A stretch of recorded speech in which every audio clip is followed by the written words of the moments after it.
effectiveness. The initiative faces significant challenges, including a shortage of trained teachers, inadequate infrastructure, and high resource costs. Honorable members, the petitioner observes that unlike extracurricular activities such as drama, music, and sports, STEM activities, particularly robotics, the lack of formal financial and policy statements will result in unequal access, especially among marginalized communities. This issue is exacerbated by the Kenya Science and Engineering Fair, KSEF policy, which mandates the use of proprietary Lego robotics kits. The high costs of these kits exclude affordable open source alternatives such as Arduino, Raspberry Pi Pico, and BBC Microbit. This exclusivity fosters elitism and restricts participation and hinders Kenya's potential to cultivate a locally relevant and scalable robotics culture. The petitioner concludes by stating that these challenges have contributed to a persistent digital divide, limiting the reach and impact of STEM programs, particularly in rural areas. Honorable members, the petitioner prays that the National Assembly, through the Public Petitions Committee, engages the Ministry of Education to establish a national policy and funding framework for STEM and robotics and direct the Kenya Institute of Curriculum Development to incorporate hands-on learning components in AI, robotics, data science, and cybersecurity within the curriculum. Honorable members, having established that the matter raised in the petition is well within the authority of this House, I hereby commit the petition to the Public Petitions Committee for consideration. The committee is required to consider the petition and report its findings to the House and to the petitioner in accordance to Standing Order 2272. Thank you, honorable members. Those members on their feet may sit down. We have another petition. Yes? Yes, Honorable Martha?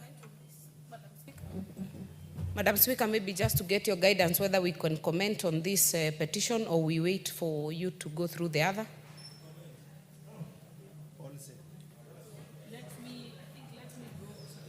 Okay. Go. There's one more petition, then I'll give members an opportunity.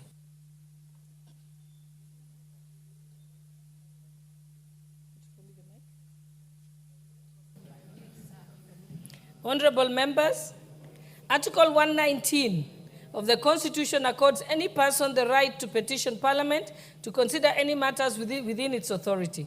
Further, Standing Order 2252B requires the Speaker to report to the House any petition other than those presented by a member.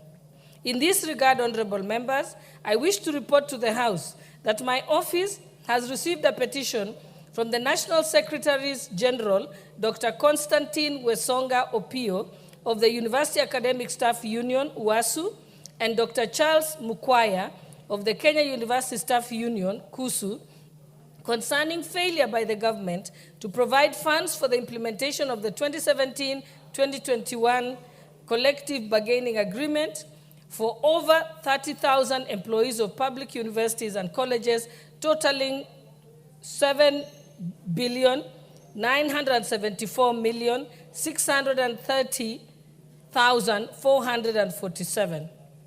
Honorable members, the petitioners state that on the 28th of October 2019, the Inter-Public Universities Council's Consultative Forum and the University's Academic Staff Union, UASU, signed the 2017 to 2021 Collective Bargaining Agreement, CBA. The CBA was subsequently registered by the Employment and Labor Relations Court. Honorable members, the petitioner further states that in order to fund the 2017 to 2021 CBAs, Parliament approved the Supplementary Budget 2 estimates for the financial year 2019-2020 in May 2020, which contained allocation for the CBA, and further appropriated the funds under the Supplementary Appropriations Act of 2020. Honorable members, the petitioners claim that on 3rd July 2020, the National Treasury, through the Ministry of Education, Science and Technology, availed 6.6 billion shillings to the public universities as initial funding for the CBAs which covered part arrears of the basic salary for all public university workers represented by the University's Academic Staff Union, UASU, and the Kenya University Staff Union, KUSU, and the Kenya Union of Domestic Hotels and Education Institutions, Hospital and Allied Workers, who number approximately 30,000. Honorable members, I'll allow the members who are standing to be seated, then I can proceed. Please get to your seats as quickly as possible.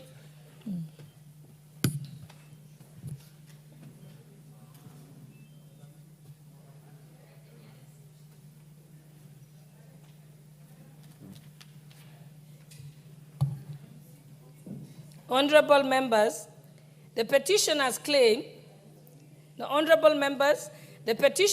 further claim that the balance of Kenya shillings 2.2 billion was expected to be included in the 2021-2022 budget. However, the National Treasury only allocated 2 billion, leaving a balance of 200 million. Honorable members, the petitioners aver that 2017 to 2021 CBA was effective from the 1st of July 2017 to the 30th June 2021, though it was to remain in force until its successor, the 2021 to 2025 CBA, is concluded. The petitioners further state that failure to pay basic salary as per the registered 2017 to 2021 CBA is in breach of the terms and conditions of service for the academic staff, comprising of professors, associate professors, senior lecturers, lecturers and assistant lecturers, tutorial fellows, and graduate assistants, and that all public universities have not been paid their arrears in full accruing from the 2017 to 2021 CBA. Honorable members, the petitioners say that the matter was taken to the Employment and Labor Relations Court via case number ELRC-CBA and 3 of the 2020 Collective Bargaining Agreement. The matter was subsequently determined by the said court, and when the matter proceeded to the Court of Appeal, the matter was settled in favor with interim orders for partial implementation. Honorable members, the petitioners further aver that totaling the cost of implementing the CBA is Kenya shillings 16.57 billion, including pension and liabilities, and not Kenya shillings 8.8 billion as per the computation of the Salaries and Remuneration Commission, SRC, at the behest of the National Treasury and the Ministry of Education. Honorable members, the petitioners pray that the National Assembly urgently allocates funds for the full implementation of 2017 to 2021 CBA of Kenya shillings 7,974,630,447 and further allocates funds for the implementation of the 2025-2029 CBA. Given the nature of the prayers sought by the petitioners, I hereby commit this matter to the Departmental Committee on Education for consideration. The committee is required to consider the petition and report its finding to the House and the petitioners in accordance with our Standing Order 2272. Thank you, honorable members.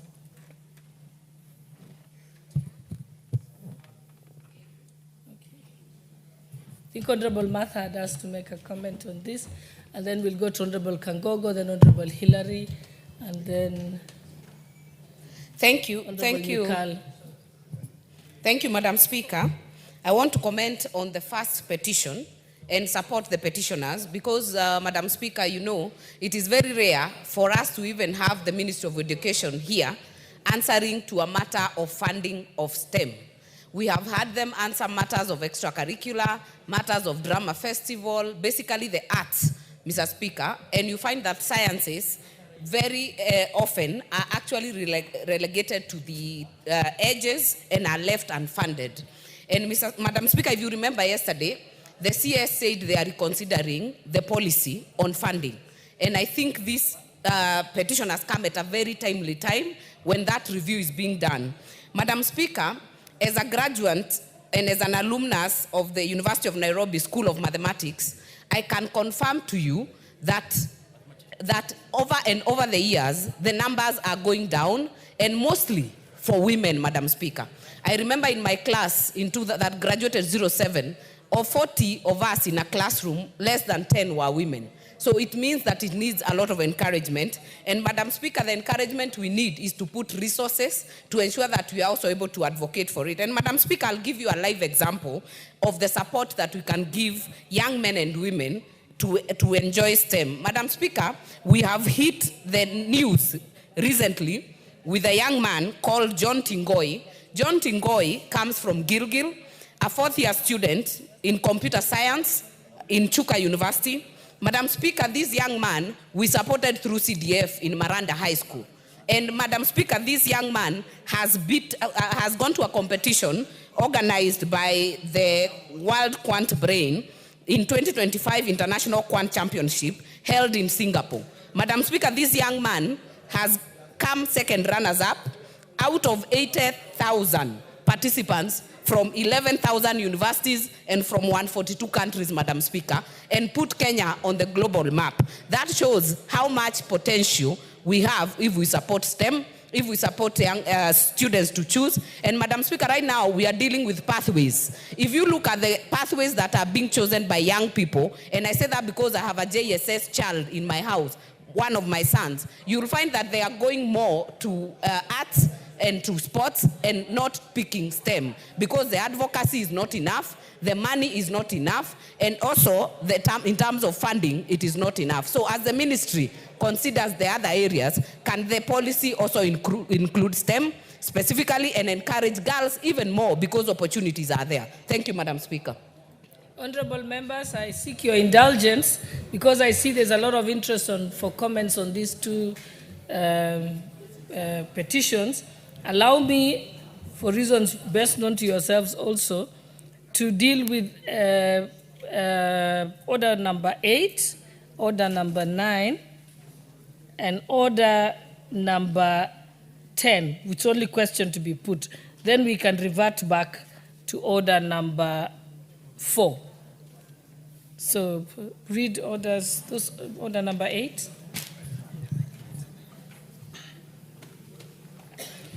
Order number 8, motion, report on the Committee of the Whole House on its consideration of the Privatization Bill, National Assembly Bill number 36 of 2025, question to be put and third reading. Honorable members, I now put the question that the House do agree with the report of the Committee of the Whole on its consideration of the Privatization Bill, National Assembly Bill number 36 of 2025. Will as many as of that opinion say aye? Aye. Will as many as of the contrary opinion say nay? The ayes have it. Mover?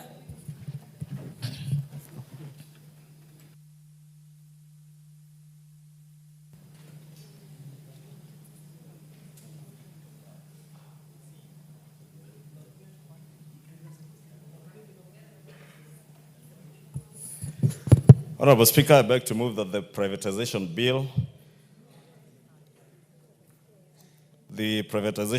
National Assembly Bill number 36 of 2025, be now read a third time. And I also request the Honorable Naomi Wako to second. But before she seconds, Honorable Speaker, allow me to thank members who burnt not the midnight oil, but at least up to 9 p.m. last evening to finalize conclusion of this very important bill. And Honorable Speaker, as we say during the second reading, this bill comes at a very timely time in the history of our country. The fact that this bill is coming at a time when the initial bill had been nullified by the courts on account of public participation. This bill went through immense public participation by the Committee on Public Debt and the Committee on Finance and National Planning, Honorable Speaker. And besides the public participation, Honorable Speaker, I'm speaking about public participation because I've heard people say that state investments or state corporations are being sold without public participation.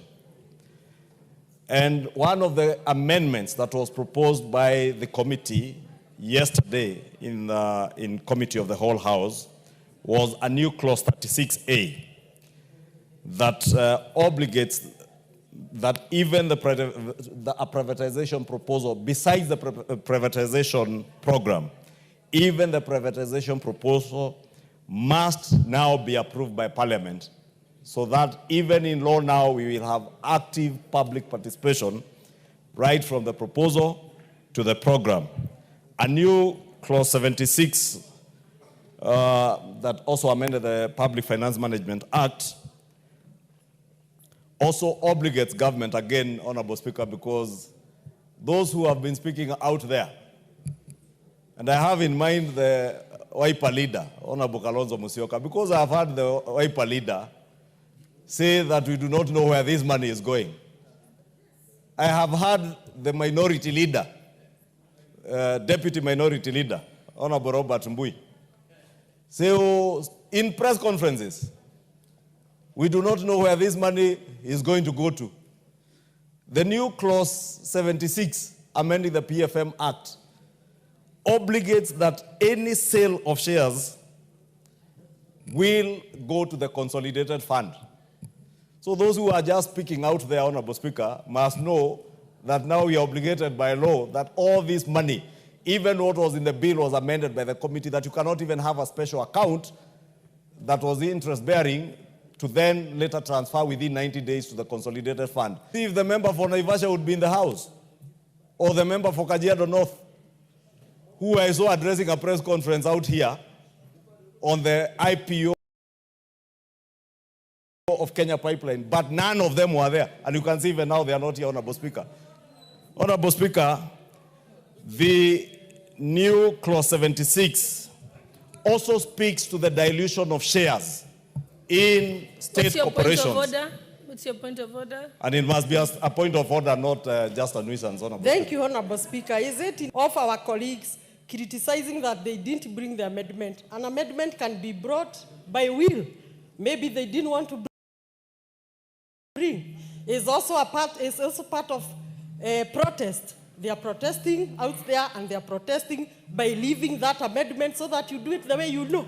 What is the point of order there now, Honorable Speaker? That is a point of argument. You're out of order. And Honorable Speaker, you know, Honorable Speaker, Honorable Anjikumo here, because she was also not in the House. I was only mentioning those members who shout out there in funerals, in street rallies, but they are not there when you are doing legislation. Even yourself as a member for Kipipiri, you are not here. And you even have no idea what this privatization bill is speaking about. You have no idea what shares dilution is. You are blank. You have no idea on anything. Honorable Anjikumo. Let's proceed. Proceed, Majority Leader. Honorable Speaker, I was saying my last point was on shares dilution.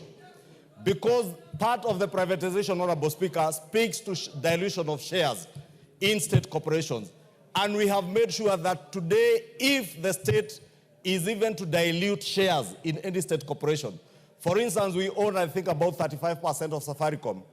If the state wants to dilute that shareholding from 35% to 25%, Honorable Speaker, that now Madam we also Speaker, obligate the House. Is it in order for Majority Leader to say member for Kipipiri was not there while I was seated right there, and I even received the response for my statement on the roads? Is it in order for this leadership to be speaking of certain members of my group that they are not in the House, to try to tell their constituencies that the members are not the House? I'm in the House now. Why is this leadership forming this tradition to try to incite the constituencies about the members who subscribe to Amunyoro? It is one term. Honorable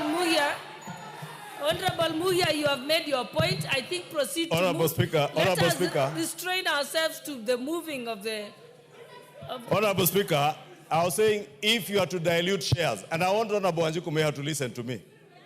If you are to dilute shares, dilution is reducing in layman's language. If you are to reduce the shareholding of Safaricom today from 35% to 25%, we have now obligated with an amendment in a new clause 76, an amendment to the PFM Act, that even that dilution in a state-linked corporation, because some are quasi-private, but the state has a link because the state holds shares. If you are to do that, Parliament must also now approve. That tells you that for any sale of any government investment, you cannot do it without the express approval of the National Assembly.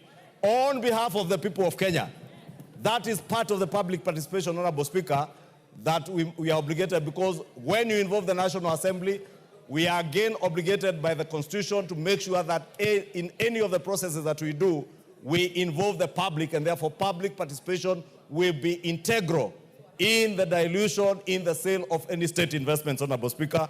And with that, I beg to move, Honorable Speaker, that we do read this privatization bill for a third time, and request Honorable Naomi Wako, who was with me here up to 9 p.m.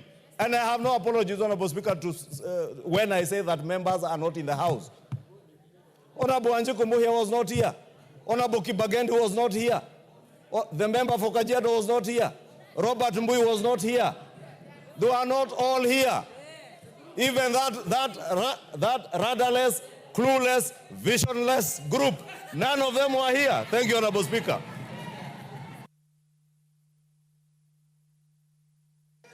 Proceed, Honorable Wako.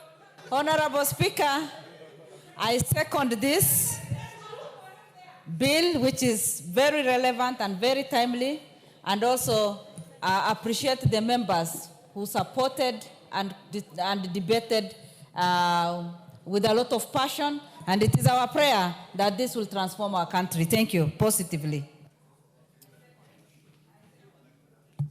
Thank you, honorable members. I now propose the question, which is that the privatization bill, National Assembly Bill number 36 of 2025, be now read a third time.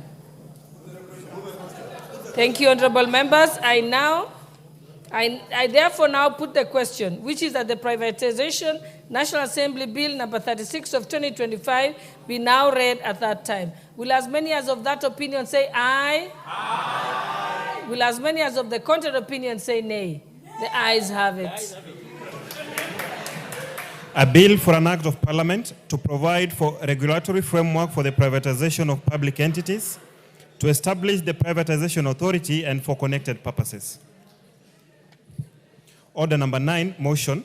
Report on the Committee of the Whole House on its consideration of the Institute of Social Work Professionals Bill, National Assembly Bill number 17 of 2023. Question to be put and third reading.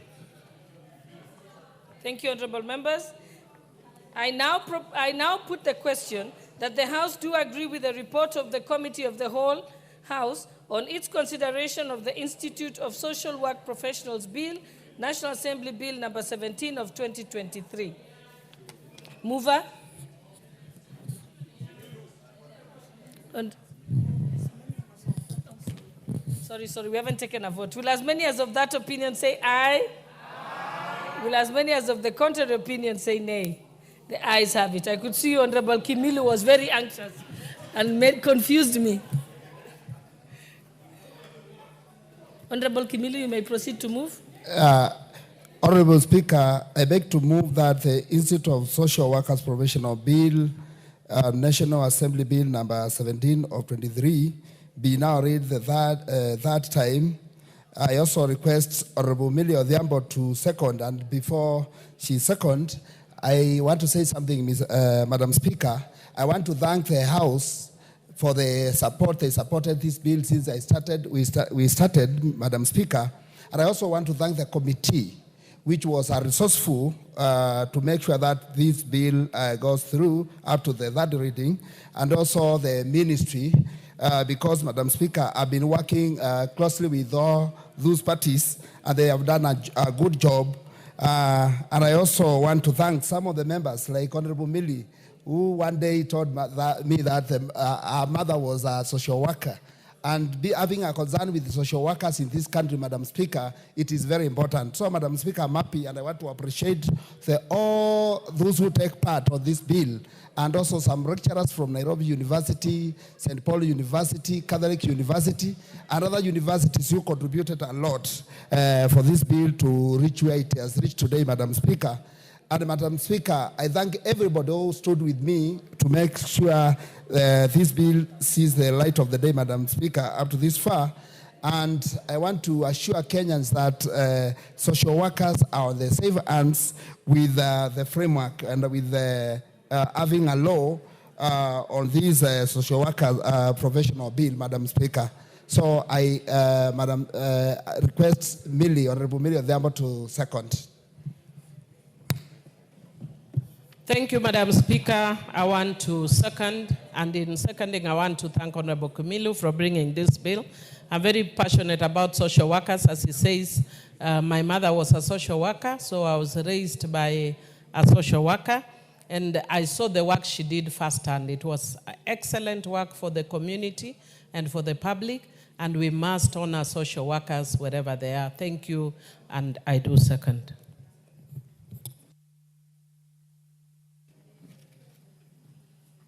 Thank you. Honorable members, I now propose the question, which is that the Social Work Professionals Bill, National Assembly Bill number 17, be now read a third time. May I put the question? Honorable members, I therefore now put the question, which is that the Social Work Professionals Bill, National Assembly Bill number 17 of 2023, be now read a third time. Will as many as of that opinion say aye? Will as many as of the contrary opinion say nay? And while I'm still on my feet, honorable members, allow me to recognize the ayes have it.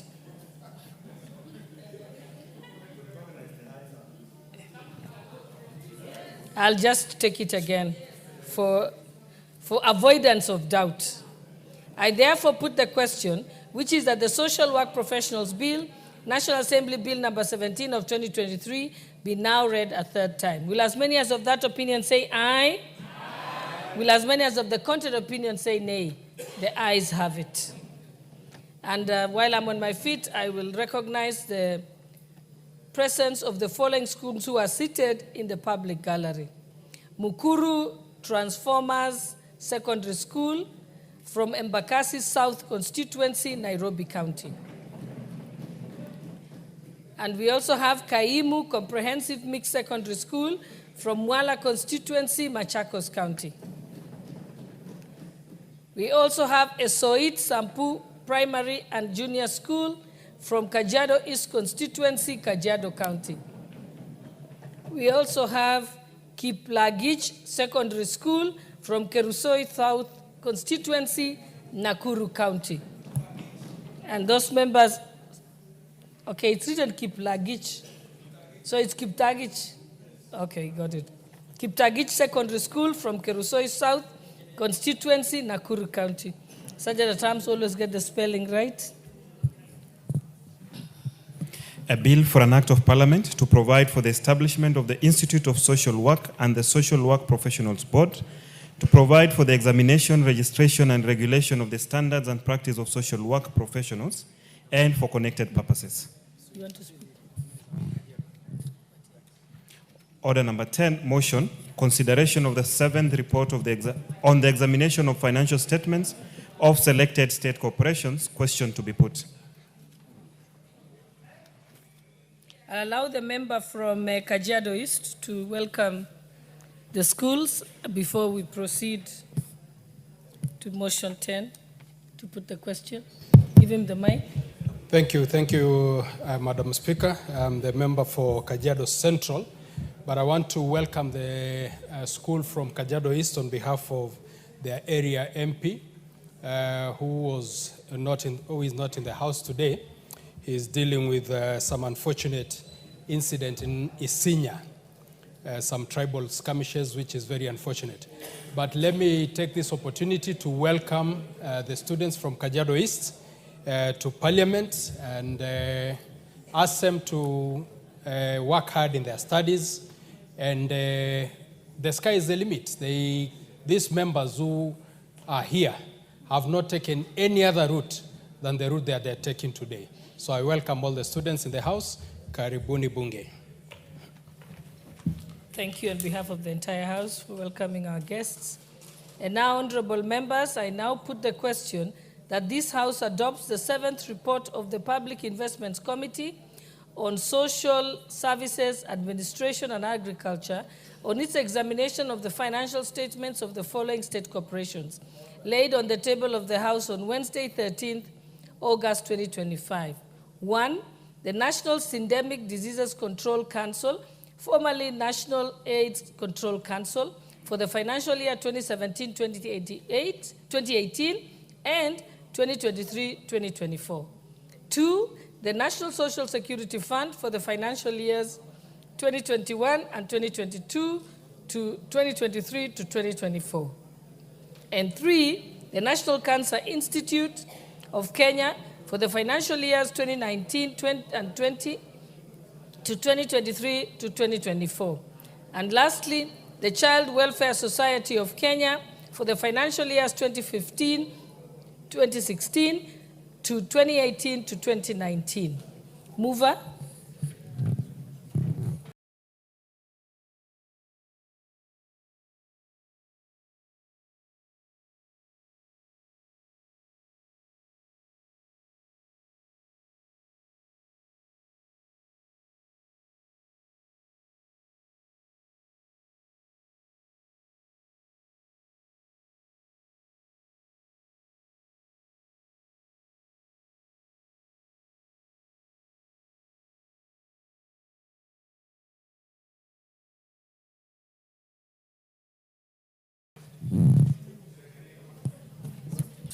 All right, honorable members, let's move back to petitions. Honorable Kangogo, you are on your feet. And let's keep it short because I know a few members also want to requested to make comments. Thank you, Madam Speaker. Yes, you have 2 minutes. Okay. I want to comment on the first petition that, Madam Speaker, with this technological era, there is need, Madam Speaker, that we incorporate ICT into our curriculum. There is need to have the artificial intelligence and related technologies, Madam Speaker, to be incorporated right from our primary schools. But, Madam Speaker, as we consider even this petition, it's unfortunate that we are talking about incorporating AI into our curriculum when in many parts of the country, especially the rural areas, Madam Speaker, our students, they lack the basic infrastructural facilities in their schools. We cannot be talking about, Madam Speaker, in the next few weeks, the grade 9 students, they are going to start their exams and soon also the KCSE. And Madam Speaker, you will find that the grade 9 is in the rural villages. They have not even seen these computers. They don't know even what a computer is. There is no labs in those schools, but they are going to sit the same exam, Madam Speaker, with the students of Nairobi where they are equipped with everything, including that AI.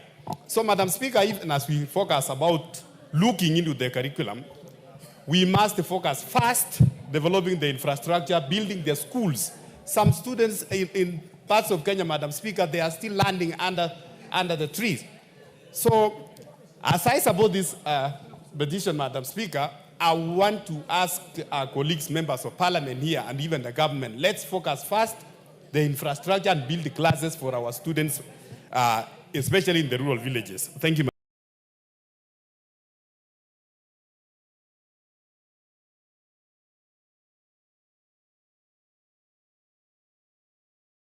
Madam Speaker.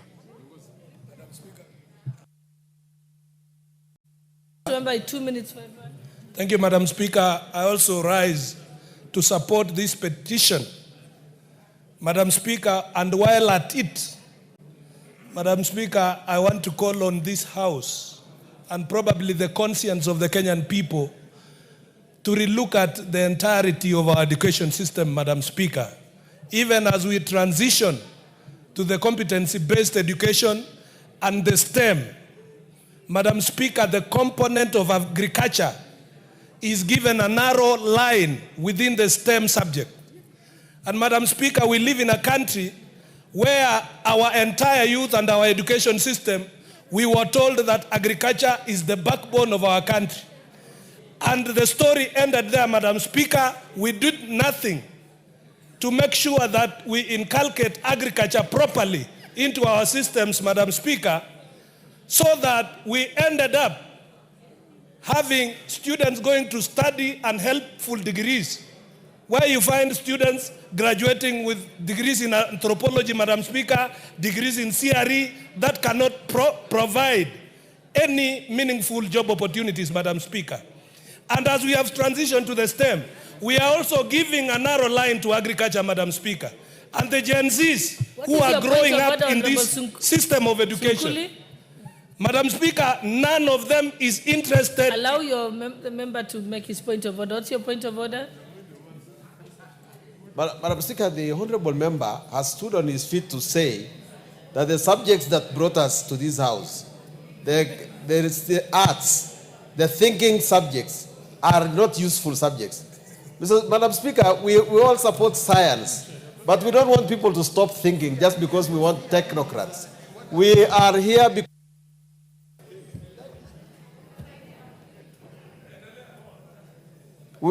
because we studied history and CRE and other more thinking subjects. I think his stance corrected. Maybe you can... Like Honorable Sunguli. I think what he means is just to say that we are not saying that those subjects are not significant, yes, sir, but we need these other subjects to propel us to the next industrial revolution. And Madam Speaker, I think that's more polite. Yeah, Madam Speaker, besides that, my point was serious that these Gen Zs, who are our children, Madam Speaker, they are not interested anymore in agriculture and farming. So that in 20 years, who will go and feed them when all of them are flocking towns for ICT and all these other degrees, Madam Speaker, if we don't bring on board education that can stabilize the country in terms of food security and agriculture must be made a common subject, Madam Speaker, in place of history and CRE and geography and anthropology.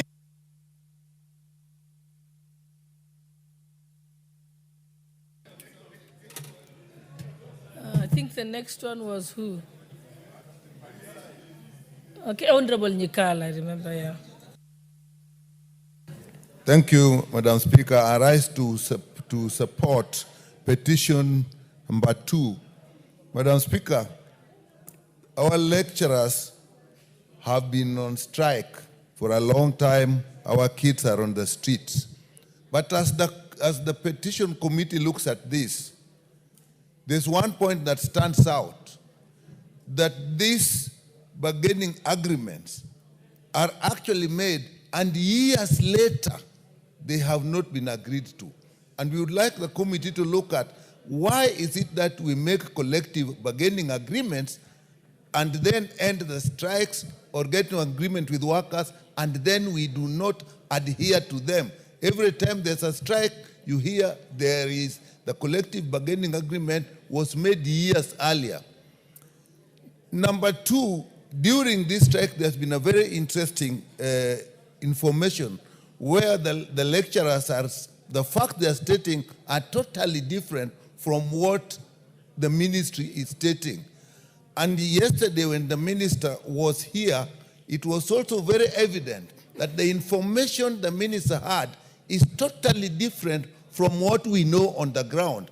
For example, regarding the issue that kids are not given certificates, the minister said they are given and they are isolated cases, that children are going to school very early in the morning. The minister said nothing like that exists. So the basic thing they should look at, the information the minister is using to run the ministry, where does that information come from if it is totally not related to what everybody is seeing? We cannot run a country if we do not use facts and figures. So let the committee look into the issue of the facts that are used, the information given to the minister while the minister is making decisions.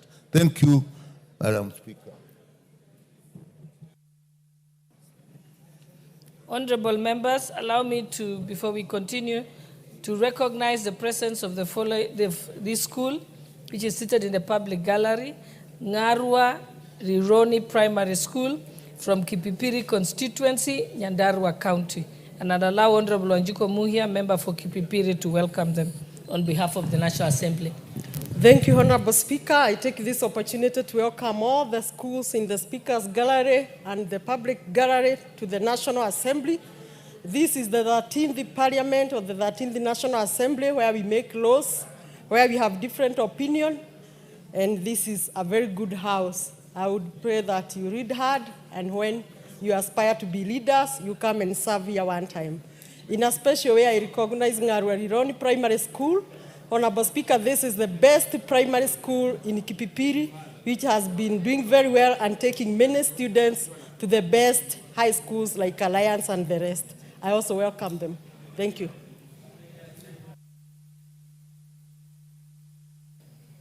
Okay, the Honorable Member for Funyula, I think you'll be the last one. Thank you, Honorable Speaker. I also stand here to support the two petitions concerning STEM and computer, but more particularly, Honorable Speaker, I'm here to support the petition by the university lecturers. When the Cabinet Secretary was here yesterday, it would seem that this country are talking at cross purpose. Whatever the Cabinet Secretary is talking about, the lecturers talking completely different thing. And we just hope and pray that the supposed mediation that is going to happen today is going to narrow down the differences so that we can ascertain what's the amount due to be paid to the lecturers, so that the system must be put in place to ensure they are paid in good time. Lastly, Honorable Speaker, on the issue of negotiation of CBA, collective bargaining agreement, it would be neat and more organized if we could be starting much early enough, include them in the budget in good time to avoid this accumulation of arrears over time. Thank you, Honorable Speaker. I support the petitions. Okay, honorable members, we now move to the next petition by the member for Kiambu, Honorable Waithaka. You may proceed, Honorable Waithaka. Thank you, Madam Speaker. Public petition regarding road reserve boundaries and protection of ancestral land by the residents of Gitei Village, Kiambu County. I, the undersigned, on behalf of the residents of Gitei Village, Kirigiti, location Reabai Ward, Kiambu County, draw the attention of the National Assembly to the following. One, that Gitei Village is an ancestral settlement home to more than 10,000 residents who have developed their land, carried out farming, and established permanent and semi-permanent structures, guided by an understanding that the Kiambu-Roiro Road reserve measures 40 meters. Two, that the Kenya National Highways Authority, KENHA, has recently placed new beacons along the road between KM kilometers 12 plus 800 Kio River and KM 14 plus 500 Kirigiti, with the intention to expand the road reserve from 40 meters to 60 meters, contrary to long-standing government assurances and community practice. Three, that the survey plan FR number 9/69, authenticated in 1914, forms the basis of KENHA's decision, despite being a colonial era plan drawn prior to Kenya's independence, which provides for a consistent corridor width along the same road. Four, that the Kenya land demarcation of 1958 and subsequent developments, burials, and investments were carried out with the assurance of a 40-meter reserve and extending the corridor to 60 meters.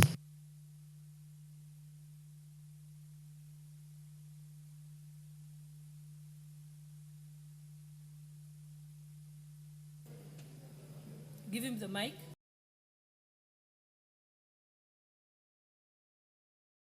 Oh, he has the mic. Proceed, member for Kiambu.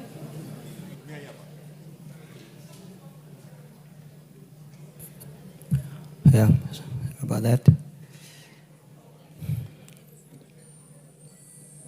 That the Kenya land demarcation of 1958 and subsequent developments, burials and investments were carried out with the assurance of a 40-meter reserve, and extending the exhumations, demolitions, displacement, and irreparable intergenerational losses. 5, that the Kenya Gazette Notice, Volume CV number 59 of 6 June 2003 classified the Kiambu Roiro Road as C63 with a gazetted road reserve corridor of 40 meters, which has consistently guided contractors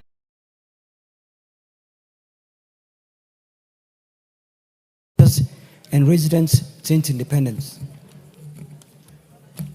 Then Ministry of Public Works, by a letter dated 19th June 2004, in response to an inquiry by Dr. K. Musava, a resident of Gitai Village, confirmed that the road reserve of the affected section is 40 meters wide. 7, that the Kio River, which serves as the main water resource for Gitai Village, is designated as riparian land by the Water Resource Management Authority at 30 meters from the river edge, and combined with Kenha 60-meter claim, this renders some parcels of land such as Dumberi, Riabai, 1425, and 37 entirely consumed, leaving landowners landless despite holding valid titles. Number 8, that the residents continue to pay land rates on such parcels without compensation or exemption, even when their land is designated as riparian or compulsory acquired. 9, that despite various engagements with Kenha and Kiambu Water and Sewage Corridor Company through letters, site visits, and consultations, residents have not received any substantive response, compensation, or relief.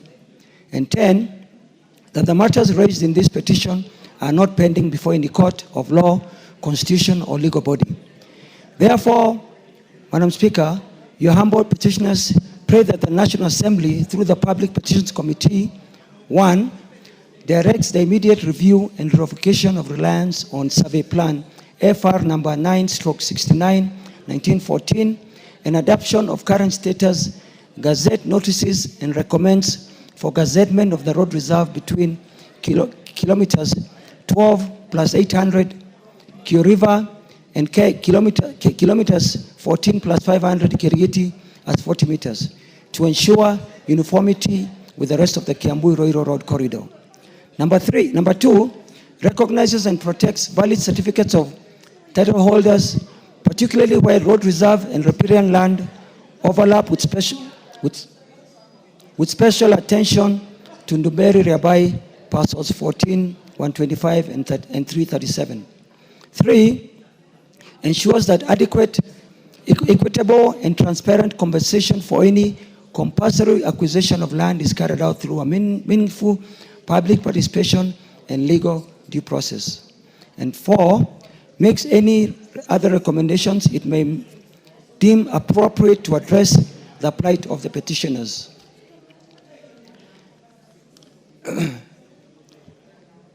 And your petitioners will forever pray. Thank you, Madam Speaker. Thank you. Let's move to the next order, papers. Read the next Order number 5, papers. Okay, papers, Majority Leader.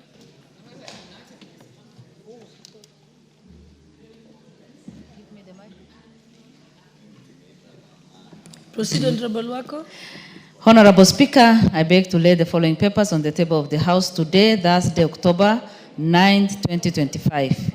1, 2025 Budget Review and Outlook paper from the National Treasury, and 2, reports of the Auditor General and Financial Statement for the year ended 30th June 2025 and the certificates therein in respect of 1, Witness Protection Agency Staff Housing Mortgage Scheme Fund, and 2, Witness Protection Agency Staff Motorcar Loan Scheme Fund. Thank you, Honorable Speaker, and I beg to lay. Thank you. Next, Chairperson, Departmental Committee on Labor. Or who is reading it on behalf of the Departmental Committee? Yes, Honorable Chonga, proceed. Thank you, Speaker. I beg to lay the following paper on the table of the House today, Thursday, 9th October 2025. Joint report on the Departmental Committee on Labor and the Select Committee on Diaspora Affairs and Management Migrant Workers on its consideration of sessional paper number 5 of 2023 on the National Policy on Labor Migration. Thank you, Speaker.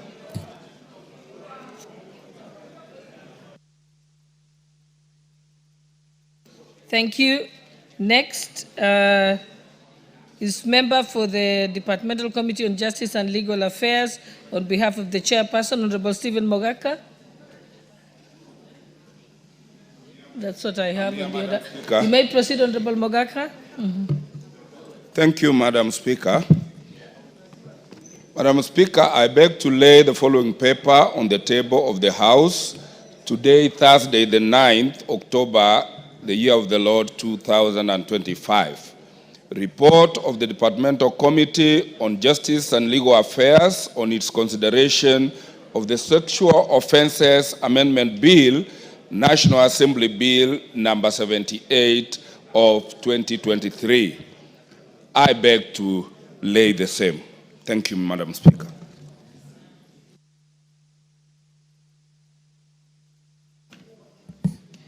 Order number 6, notices of motion.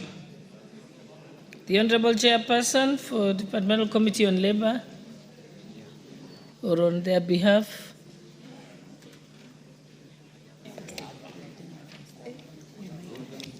Who was giving the notice of motion on behalf of the Departmental Committee on Labor?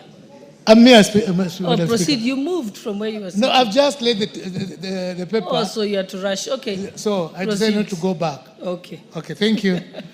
Honorable Speaker, I beg to give notice of the following motion, that this House adopts the joint report on the Departmental Committee on Labor and the Select Committee on Diaspora Affairs and Migrant Workers on its consideration for sessional paper number 5 of 2023 on the National Policy on Labor Migration, laid on the table of the House on Thursday, 9th October 2025, and approves sessional paper number 5 of 2023 on the National Policy on Labor Migration. I beg to lay. Thank you, Speaker. Thank you. Next is the Chairperson, Special Funds Accounts Committee.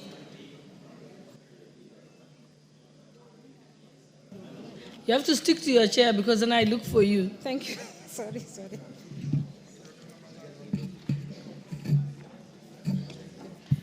Thank you, Honorable Speaker. Honorable Speaker, I beg to give notice of the following motion, that this House adopts the 5th report of the Special Funds Accounts Committee on its consideration of the report of the Auditor General on the financial statement for commodity funds for the financial year 2018-2019, 2019-2020, 2020-2021, 2021-2022, laid on the table of the House on Thursday, 7th December 2023. Thank you. Next order. You have another one? Do you have another one, member for Chairperson, Special Funds Accounts Committee? You have 2 notices of motion. Yes. It only shows 1 here. Okay. Thank you once more, Honorable Speaker. Honorable Speaker, I beg to give notice of the following motion, that this House adopts the 13th report of the Special Funds Accounts Committee on its consideration of the report of the Auditor General on the financial statement for the Agricultural Food Authority Car Loan and Mortgage Scheme Fund, Veterinary Services Development Fund, and Government Press Fund for the financial year 2020-2021, 2021-2022, laid on the table of the House on Wednesday, 14th August 2024. Thank you, Honorable Speaker. I still have another one.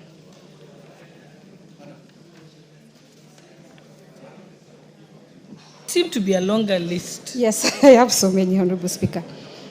Thank you, Honorable Speaker. Honorable Speaker, I beg to give notice of the following motion, that this House adopts the 10th report of the Special Funds Accounts Committee on its consideration of the report of the Auditor General on the financial statement for the Prison Industries Revolving Fund and Prison Farm Revolving Fund for the financial year 2020, 2021, 2021, 2022, laid on the table of the House on Wednesday, 14th August 2024.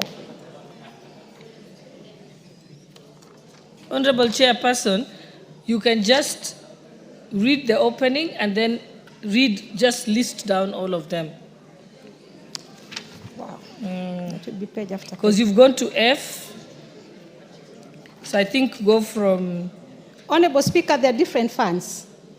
Yes, but you can say that you want to you're moving a notice of motion on this financial statements for 1, commodities fund, 2, stores and services, 3, land, like that, so that it flows. But it seems like she doesn't have the same order as me. No, I don't have the same paper, Honorable Speaker. Are you serious? Kindly allow me to use Just proceed the one. It won't take long, Honorable Speaker. Thank you, Honorable Speaker. I beg to give, Honorable Speaker, I beg to give notice of the following motion, that this House adopts the 11th report of the Special Funds Accounts Committee on its consideration of the report of the Auditor General on the financial statement for Tourism Fund and Tourism Promotion Fund for the financial year 2020, 2021, 2021, 2022, August 2024.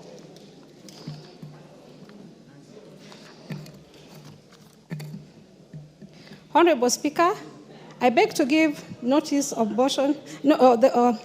Honorable Speaker, I beg to give notice of the following motion, that this House adopts the 19th report of the Special Funds Accounts Committee on its consideration of the report of the Auditor General on the financial statement for the Kenya National Highway Authority and Maintenance Levy Fund, Kenya Rural Roads Authority, Road Maintenance Levy Fund, and Kenya Urban Rural Authority and Road Maintenance Levy Fund, and Kenya Wildlife Services and Maintenance Levy Fund for the financial year 2020, 2021, 2021, 2022, laid on the table of the House on Wednesday, 14th August. Honorable Speaker, I beg to give notice of the following motion, that this House adopts the 8th report of the Special Funds Accounts Committee on its consideration of the report of the Auditor General on the financial statement for Street Families Rehabilitation Trust Fund for the financial year 2017-2018, 2018-2019, 2019-2020, 2020-2021, and 2021-2022, laid on the table of the House on Thursday, 7th December 2023.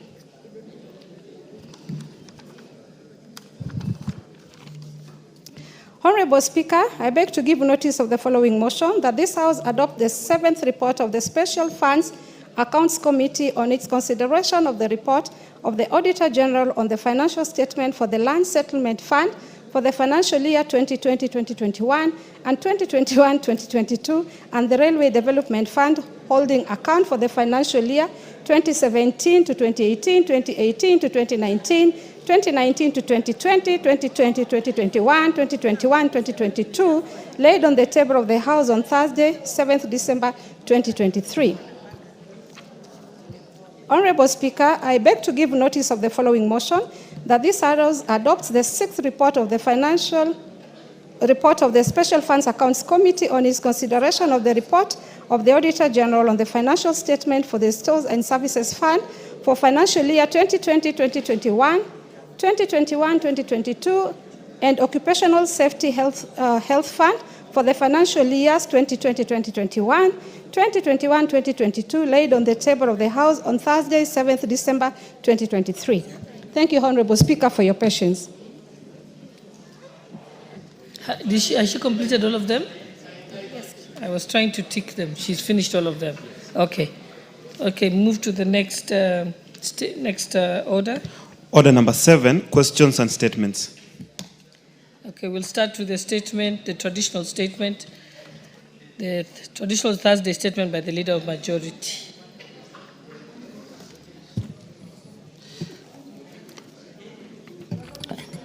Thank you, Honorable Speaker. Honorable Speaker, pursuant to the provisions of Standing Order 44.2a, I rise to give the following statement on behalf of the House Business Committee, which met on Tuesday, 7th October 2025, to prioritize business for consideration during the week. On Tuesday next week, the House is expected to continue the consideration of the following bills at the second reading, should they not be concluded today. One is the Intergovernmental Relations Amendment Bill, Senate Bill number 12 of 2024. Two is the T Amendment Bill, Senate Bill number 1 of 2023. And three, the Maternal, Newborn and Child Health Bill, Senate Bill number 17 of 2023. Additionally, Honorable Speaker, debate will be undertaken on the following motions, some of which are listed in today's order paper, should they not be concluded today.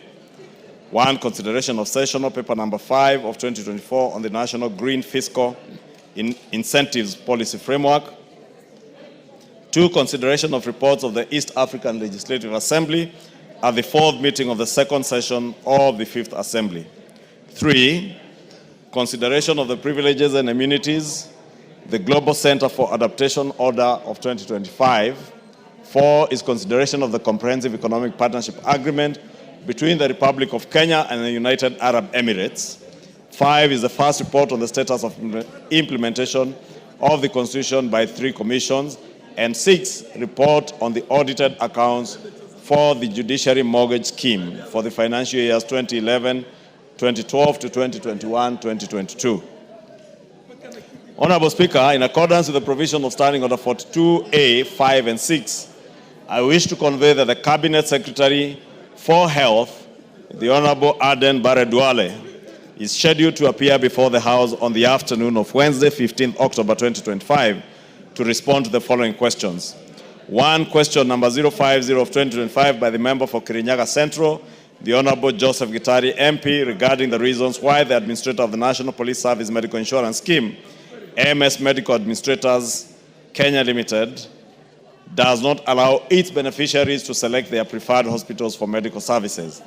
Two is question number 052 of 2025 by the member for Nyandarua County, the Honorable Faith Gitau MP, regarding measures being undertaken by the Ministry to ensure secure, affordable treatment for multi-drug resistant tuberculosis, considering its more challenging and prolonged treatment regime. 3 is question number 073 of 2025 by the member for Mukurweini, the Honorable John Kagushia, regarding outstanding payment of Kenya shillings 450 million owed Consolata Hospital Madari by the Social Health Authority. 4 is question number 074 of 2025 by the member for Matuga, the Honorable Kasim Tandaza, MP, regarding the status of payments and implementation of the Social Health Insurance Fund in Matuga constituency. 5 is question number 075 of 2025 by the member for Laikipia West, the Honorable Karani Stephen MP, regarding access and contribution challenges facing informal sector workers under the Social Health Insurance Fund. 6 is question number 076 of 2025 by the member for Kiambaa, the Honorable John Kawanjiko MP, on the following: the status of the SHA benefits package for cancer patients. 2, the status of healthcare in Kiambu County, bearing in mind the status of the industrial action ongoing in Kiambu County and the purported withdrawal of healthcare medical interns from Kiambu County health facilities. And 3 is a status report from the ministry on the reported deaths, maternal deaths of both mothers and newborn babies in healthcare facilities in Kiambu County in the last 3 to 4 months. Honorable Speaker, I also wish to draw the attention of the House to the provisions of Standing Order 41-2, which provides that a bill that has been published, read a first time, or which the second reading has not been concluded at the end of the 2 consecutive sessions shall lapse. I therefore encourage committees to prioritize the consideration of bills in this category pending before them and table their respective reports. This will enable the House to consider the bills within the timelines necessary to save them from lapsing at the end of this session. Honorable Speaker, it is important to remind members that after the short recess, we'll only be here for another 4 to 5 weeks. And therefore, any bills. I think, Majority Leader, maybe you instruct also the clerk to send a message to all the yes, to committee members groups who have bills. in case, yes. But more importantly is to chairs and vice chairs of committees and even members in committees who are considering bills on behalf of members to ensure that they complete with them so that those bills do not lapse at the end of this session on the first week of December. Finally, Honorable Speaker, the House Business Committee shall reconvene again on Tuesday, 14th October 2025 to schedule any other priority business for the rest of the week. And I now wish to lay this statement on the table of the House. Thank you, Honorable Speaker. Thank you, Majority Leader. And before we proceed to the next statement, allow me to recognize the presence of the following school, which is seated in the Speaker's Gallery, Ilodoriak Secondary School from Kajiado West Constituency, Kajiado County. I think you're supposed to rise when you're recognized. Then I also wish to recognize the presence of Nandi County Boda Boda Association from various constituencies in Nandi County. And I will request Honorable Polo Biego, member for Chesumei, to invite them on behalf of the National Assembly, including the school.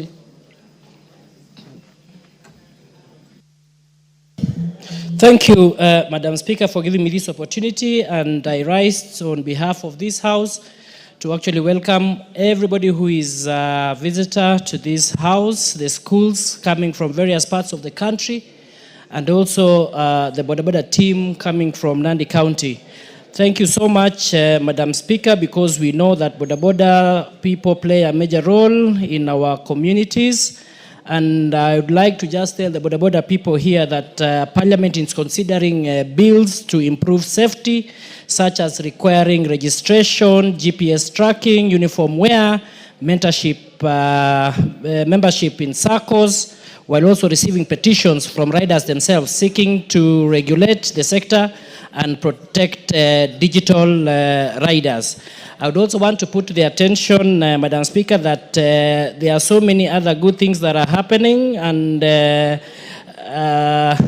on response to misconduct, that the tightened regulations are a direct response to incidents of violent behavior by some Boda Boda riders, such as setting vehicles on fire after accidents. So they should really be very careful in how they handle the general public. Otherwise, I take this opportunity on behalf of all the members here to welcome the Boda Boda riders from Nandi and everybody who is here. Thank you so much for the opportunity, Madam Speaker. Thank you. Thank you. We'll now go to the next statement by the Honorable Member for Nandi County, Honorable Cynthia Muge.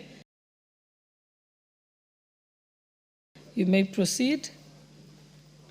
Kuli, you're confusing the Honorable Member for Nandi County. Thank you, Honorable Speaker. I rise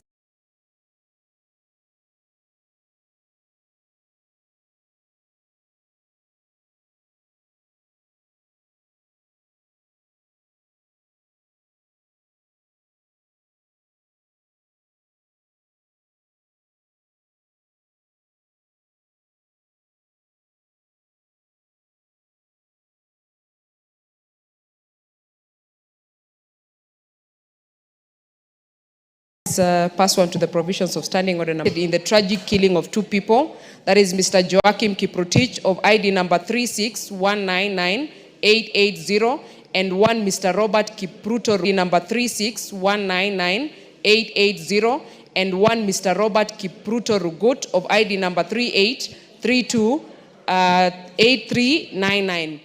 It also left scores maimed, and it also left a trail of destruction of property. The situation remains tense in Chebonet, in Tindret. The disruption of livelihoods is evident, and it has caused the residents to live in fear and a lot of anxiety. Of great concern, Madam Speaker, is the excessive use of force that police officers applied in restoring normalcy, allegedly, including the seemingly unjustified use of live ammunition.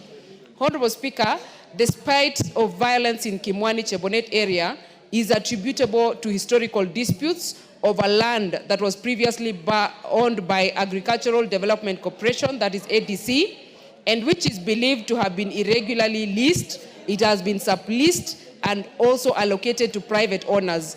The residents, Madam Speaker, state that this is their ancestral land, which was disinherited from them by the colonial government, and hence it ought to be reverted back to the community. And I agree with the residents, Honorable Speaker. This matter has been brought to this House through various petitions and statements, but no viable solution has been implemented. This has resulted in a precarious situation in terms of security that threatens the peace and tranquility of the area. Honorable Speaker, it is against this background that pursuant to Standing Order 2165A and 2182, I seek an inquiry into the matter from the chairperson of Departmental Committee on Administration and National Security on the following matters. Number one, the circumstances leading to the use of excessive force by police, including the reported use of live ammunition that caused the tragic deaths of the two people. And number two, Madam Speaker, the steps being taken to investigate the killings and hold accountable those responsible for the loss of life that was witnessed. Thirdly, Madam Speaker, the measures being put in place to de-escalate tensions and ensure the safety of the residents of Kimwani, Chebonet, and the surrounding areas. And lastly, Madam Speaker, the plans in place by the ministry, jointly with other relevant ministries and agencies, to resolve underlying land dispute and prevent future conflicts. I thank you, Honorable Speaker. What is out of order, Honorable Millie? Madam Speaker, it is not very often that we get to do or say this. So I will seek your indulgence. First of all, let me just say I'm very happy that you have taken over as Madam Speaker from another Madam Speaker. It's very rare. It's always Mr. Speaker. But Madam Speaker, what I wanted to say, I've been observing the Honorable Member, Honorable Muge, who has just spoken and sought a statement. And Madam Speaker, it's hard, I don't know how to put it, but I feel such warmth when you see young women doing extremely well. I watched her yesterday when she was contributing to my bill in the committee of the whole House, and I've been seeing the way she's ably representing her constituency. No doubt, Honorable Millie. We never say this, but Madam Speaker, I know the men are complaining, but you are too many in the House. When you see, the point of order is when there's a woman that is remarkable like this. I don't know whether she's one of the people who is receiving award or whether her name has been put in as one of the people receiving the honors in the House. Because she's, in terms of contribution, these are the people we need to be awarded. She's doing excellent. Thank you, Madam thank you. Speaker, if we don't recognize our own, who will recognize for us? Honorable She's Millie, doing an excellent job. Honorable Millie, I've indulged you. Honorable Millie, I have indulged you because I agree with you. That is to start with, that she's one of the young women who are doing very well. And we take note. But honorable members, let us go back to the order, number 7. Let us start with the member for Marsabit. Kindly, your request for statement. Honorable Speaker,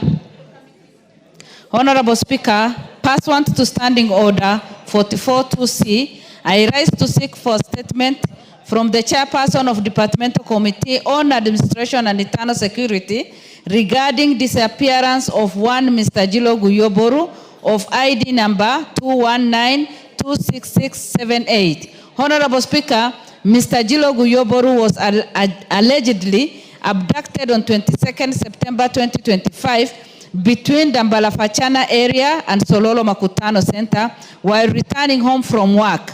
Eyewitnesses reported that 6 armed men in civilian clothing with their faces concealed forcibly bundled him into a Toyota Probox vehicle bearing a civilian number plate while his motorcycle was loaded into a government Land Cruiser. Since then, his whereabouts remain unknown. The incident was officially reported at Sololo Police Station on 23rd September 2025 under occurrences number OB 06260925. Despite efforts to obtain assistance from the government and security agencies to trace Mr. Guyo, no progress has been made. Further inquiries at local police station have yielded no information. His sudden disappearance with no information on his location is causing profound emotional and psychological distress to his family and friends. Honorable Speaker, Mr. Guyo's case is not isolated. It points to a disturbing pattern of human rights violation that appears to have escalated since the launch of Operation Ondoa Jangili by the National Police Service on 3rd February 2025. And unfortunately, this operation, which was originally intended to protect the community, has been weaponized to victimize and terrorize these people, terrorize the very people it was meant to safeguard. Alarmingly, this blatant violation persists unchecked and with impunity, particularly in Sololo Sub-County in Moyale constituency. Honorable Speaker, it is against this background that I seek a statement from the chairperson of the Departmental Committee on Administration and Internal Security on the following. Number one, a status report on the disappearance of Mr.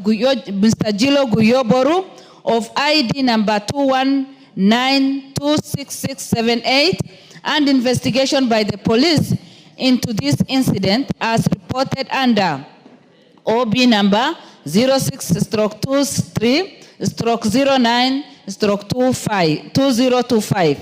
Number two, actions being taken by the security agencies to update the family and ensure that the missing person is expeditiously traced and reunited with his family and the proprietors brought to account for their actions.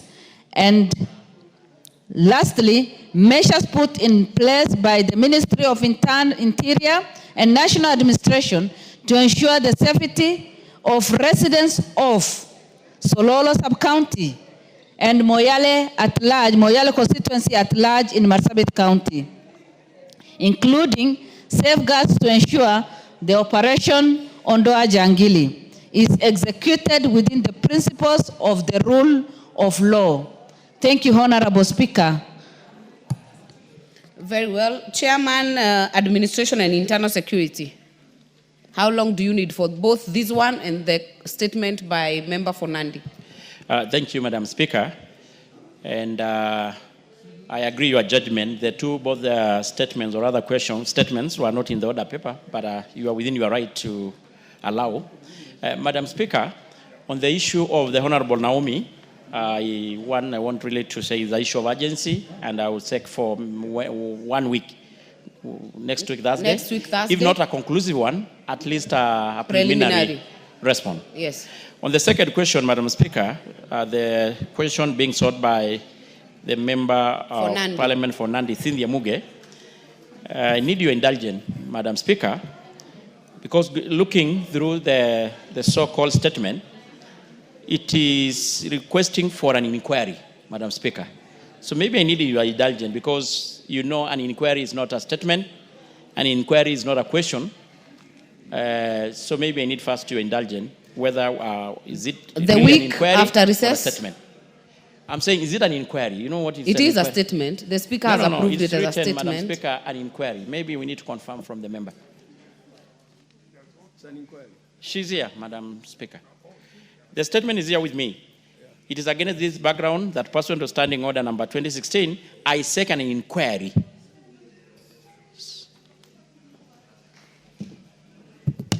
Is it prevented in the Standing Orders, the inquiry?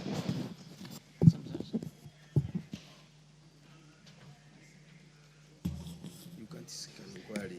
Honorable Muge, when I look through your statement, it looks like a statement to me. If you put inquiry, it becomes something else. So can you confirm that it's a matter of semantics or you meant inquiry? That means, of course, deeper and longer time in terms of getting a response. Thank you, Madam Speaker. Like I stated in my statement as well, there's been so many petitions that have been brought to this House regarding those same matters.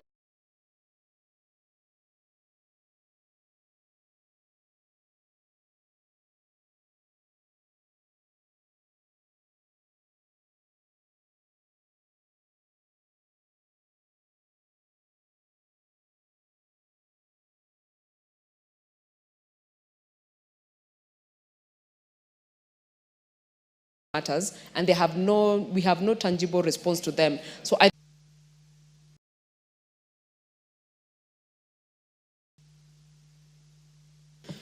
So Chair, I think you're right. And what Honorable Muge is requesting for is more than just a statement then. I think I'll give it a maximum within 60 days because an inquiry is deeper, needs some more time and maybe more details. So within 60 days. Thank you, Madam Speaker, and well guided. And Madam Speaker, just to confirm, we were there about 2 or so weeks ago as a committee, as part of our fact-finding mission. Actually, we visited the Nandi, and to be specific, even Tindret. And I can confirm that the concern raised by the honourable member, of course, there have been some sporadic, on and off cases of insecurity. And I think there are merit in her asking for an inquiry. Very well. The timeline so is well given. guided. All right. We'll go to the next request now as in the order paper. Member for North Hall, are you in the House? Yes, kindly request your statement. Thank you, Honorable Speaker. I'm requesting for a statement regarding the plight of IDPs in Marsabit County. Honorable Speaker, pursuant to provisions of Standing Order 44-2C, I rise to request for a statement from the chairperson of the Departmental Committee on Administration and Internal Security regarding the plight of IDPs in Marsabit County. Honorable Speaker, during the tribal clashes that occurred between 2017 and 2021, over 600 households in Marsabit County were displaced due to socio-political violence. These families, for the past 4 years, resided in makeshift tents, temporary shelters, and camps in Marsabit County in dire and deplorable conditions. The IDPs lack access to basic needs such as water, food, proper sanitation conditions. The provision of relief food by the government to the affected households is intermittent and unsustainable, and there is need to permanently resettle the families. Furthermore, the IDPs, in an effort to find alternative settlement, were forcefully evicted, beaten, injured, and their properties banned by security agencies. Honorable Speaker, the national and county governments have repeatedly made assurance regarding permanent resettlement and compensation for the families, but this process has been painfully slow. Order, Honorable Mwenje. Totally out of order. Continue, Honorable Member. This House also approved the allocation of funds towards the resettlement process, but the government has failed to take up steps towards the implementation of the same.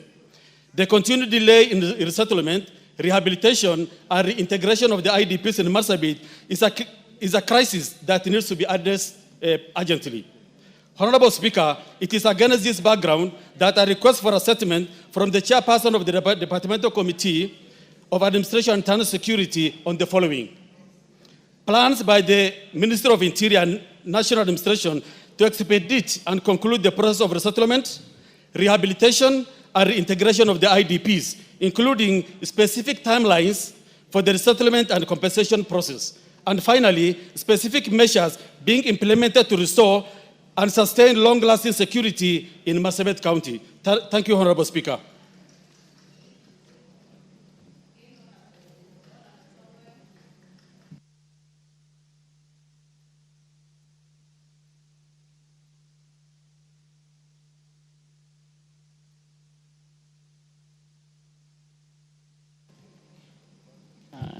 Thank you, Madam Speaker.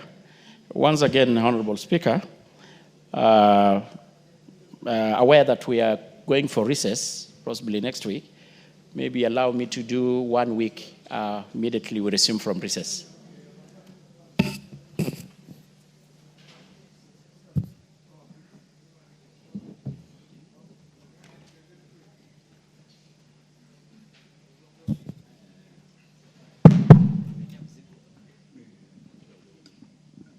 I think that is in order. Next, request by member for Kiambu, Honorable Mashua.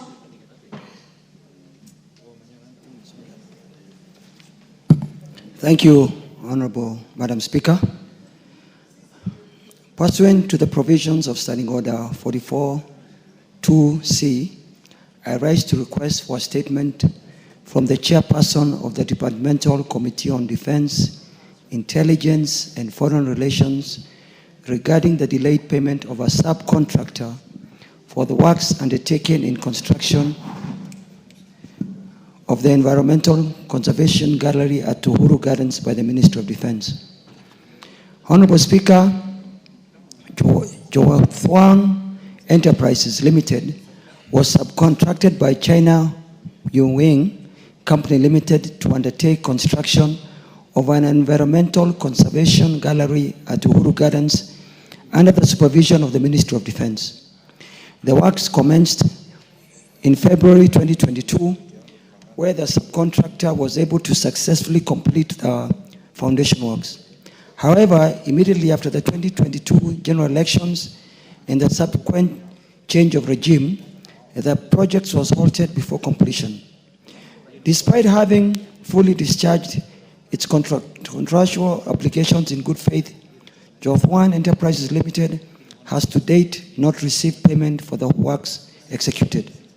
This has subjected the company to severe financial distress, including difficulties in servicing loans and meeting obligations directly tied to the project. The delayed payment raises concerns regarding the accountability of government and supervision of projects undertaken by foreign contractors who engage local subcontractors. Honorable Speaker, it's against this backdrop that I request for the statement from the chairperson of the Departmental Committee on Defense, Intelligence and Foreign Relations on the following.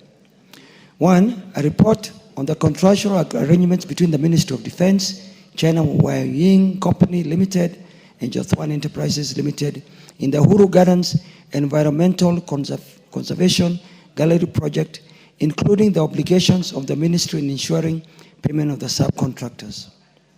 2, the reason for the suspension of the project and halting payment of completion works.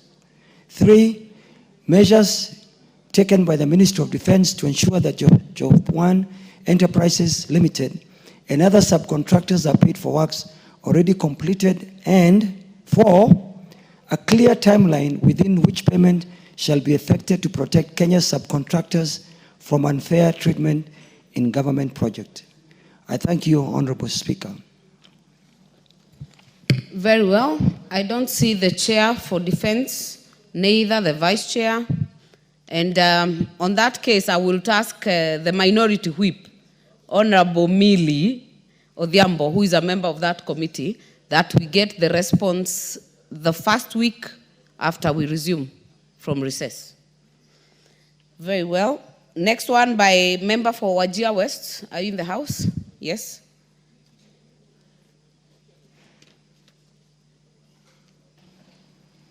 Thank you, Madam Speaker.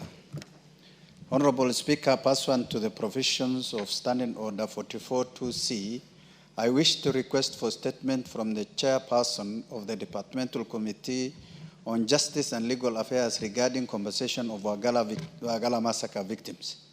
Honorable Speaker, the Wagala massacre, which occurred on 10th February 1984, was a dark chapter in the history of our country. More than 5,000 people lost their lives after security forces rounded up and tortured men and male children over the age of 12 years at the Wagala airstrip. The quest for justice remains an illusion to the people of Wagala. The survivors have spent decades demanding accountability by the government without any resolution. In 2013, the Truth, Justice and Reconciliation Commission, TJRC, in its report acknowledged the atrocities and recommended an official apology from the government and implementation committee be formed to execute the recommendations. Further, in 2015, the fourth president offered a public apology for the atrocities, rekindling the hope for compensation. However, none of the victims and their families have been compensated for the torture and injuries suffered and the loss of their loved ones. Honorable Speaker, it is against this backdrop that I request for statement from the chairperson of the Departmental Committee on Justice and Legal Affairs on the following. Number one, a report on the status of implementation of recommendation by the Truth, Justice and Reconciliation Commission, especially regarding the victims of Wagala massacre. Two, an explanation for the inordinate delay in compensating the families and victims of Wagala massacre. Three, measures being put in place to provide support to the survivors, including providing rehabilitation programs and fast-tracking compensation. Madam Speaker, this is the second time I'm requesting for this statement with no response. So I'm requesting the relevant committee. Are you done with the request? Yeah, I'm done. I do not want to allow comments on statements. You know our standing orders. Yes. So allow me. What do you mean not comment, Honorable Bowen? If it is not a comment, then unless you have a statement. Madam Speaker, what the honorable member has just read about the compensation of victims of Wagala massacre. Madam Speaker, there is a team which was formed by His Excellency the President some months ago for compensation of those who are killed, those who are brutalized during the demonstration. But Madam Speaker, in that report or in that team which the President formed, there is need, Madam Speaker, to expand, to include those victims of Wagala massacre, to the banditry victims of Kerio Valley, Madam Speaker, where we lost even so many people because of banditry, and even the post-election violence, Madam Speaker. Honorable Bowen, you can actually bring a statement to that effect. I think Honorable Member is very specific to Wagala massacre, and I think he said it's the second time. I think we should actually allow him to get the response specifically on Wagala massacre. Minority Whip on the same. Thank you. Madam Speaker, you do notice that this is the second time this afternoon that we have talked about the issue of victims. Those IDPs who are victims of post-election violence, then the Wagala massacre who are also victims of excess of state power. Madam Speaker, I brought before this House the Victim Protection Act, which is a law. Would I be in order to request that as the relevant committee is looking at it, that they look at that framework, because I know that the body that was formed was also struggling with under what framework to pay. And I don't understand what framework you pay when there is already a Victim Protection Act. So that even when people are struggling going to court, all you need to do is appoint this very same people, minus Faith Odhiambo, to the the body under that act, which already has a fund, and we appropriate money. Good. And we can then we can cover plus the Wagala massacre and the Kerio ones. We can start from the latest backwards. Well said.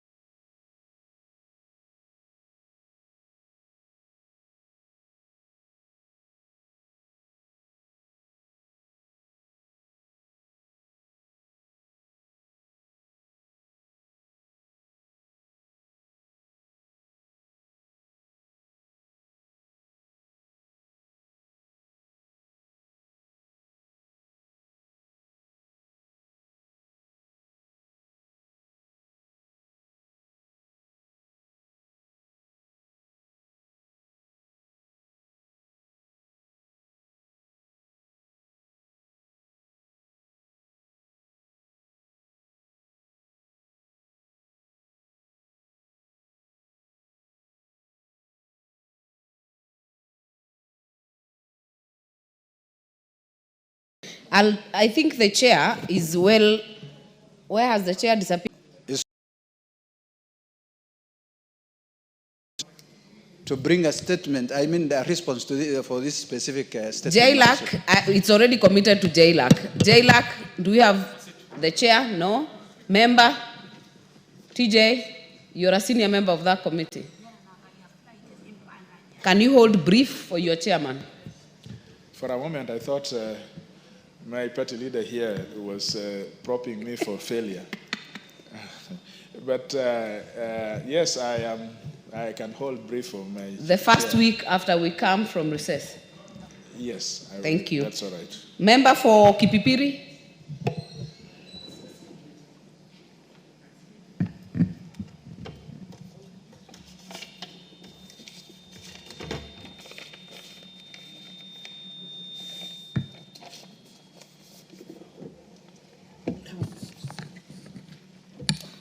Honorable members, you see the need to have your cards. You make the work for the clerks very difficult to keep looking where you're seated.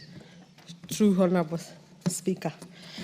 Honorable Speaker, pursuant to provision of Standing Order 44-2C, I rise to request for a statement from the Chairperson of Departmental Committee on Transport and Infrastructure regarding the delayed construction of Geita-Donyojero Road project.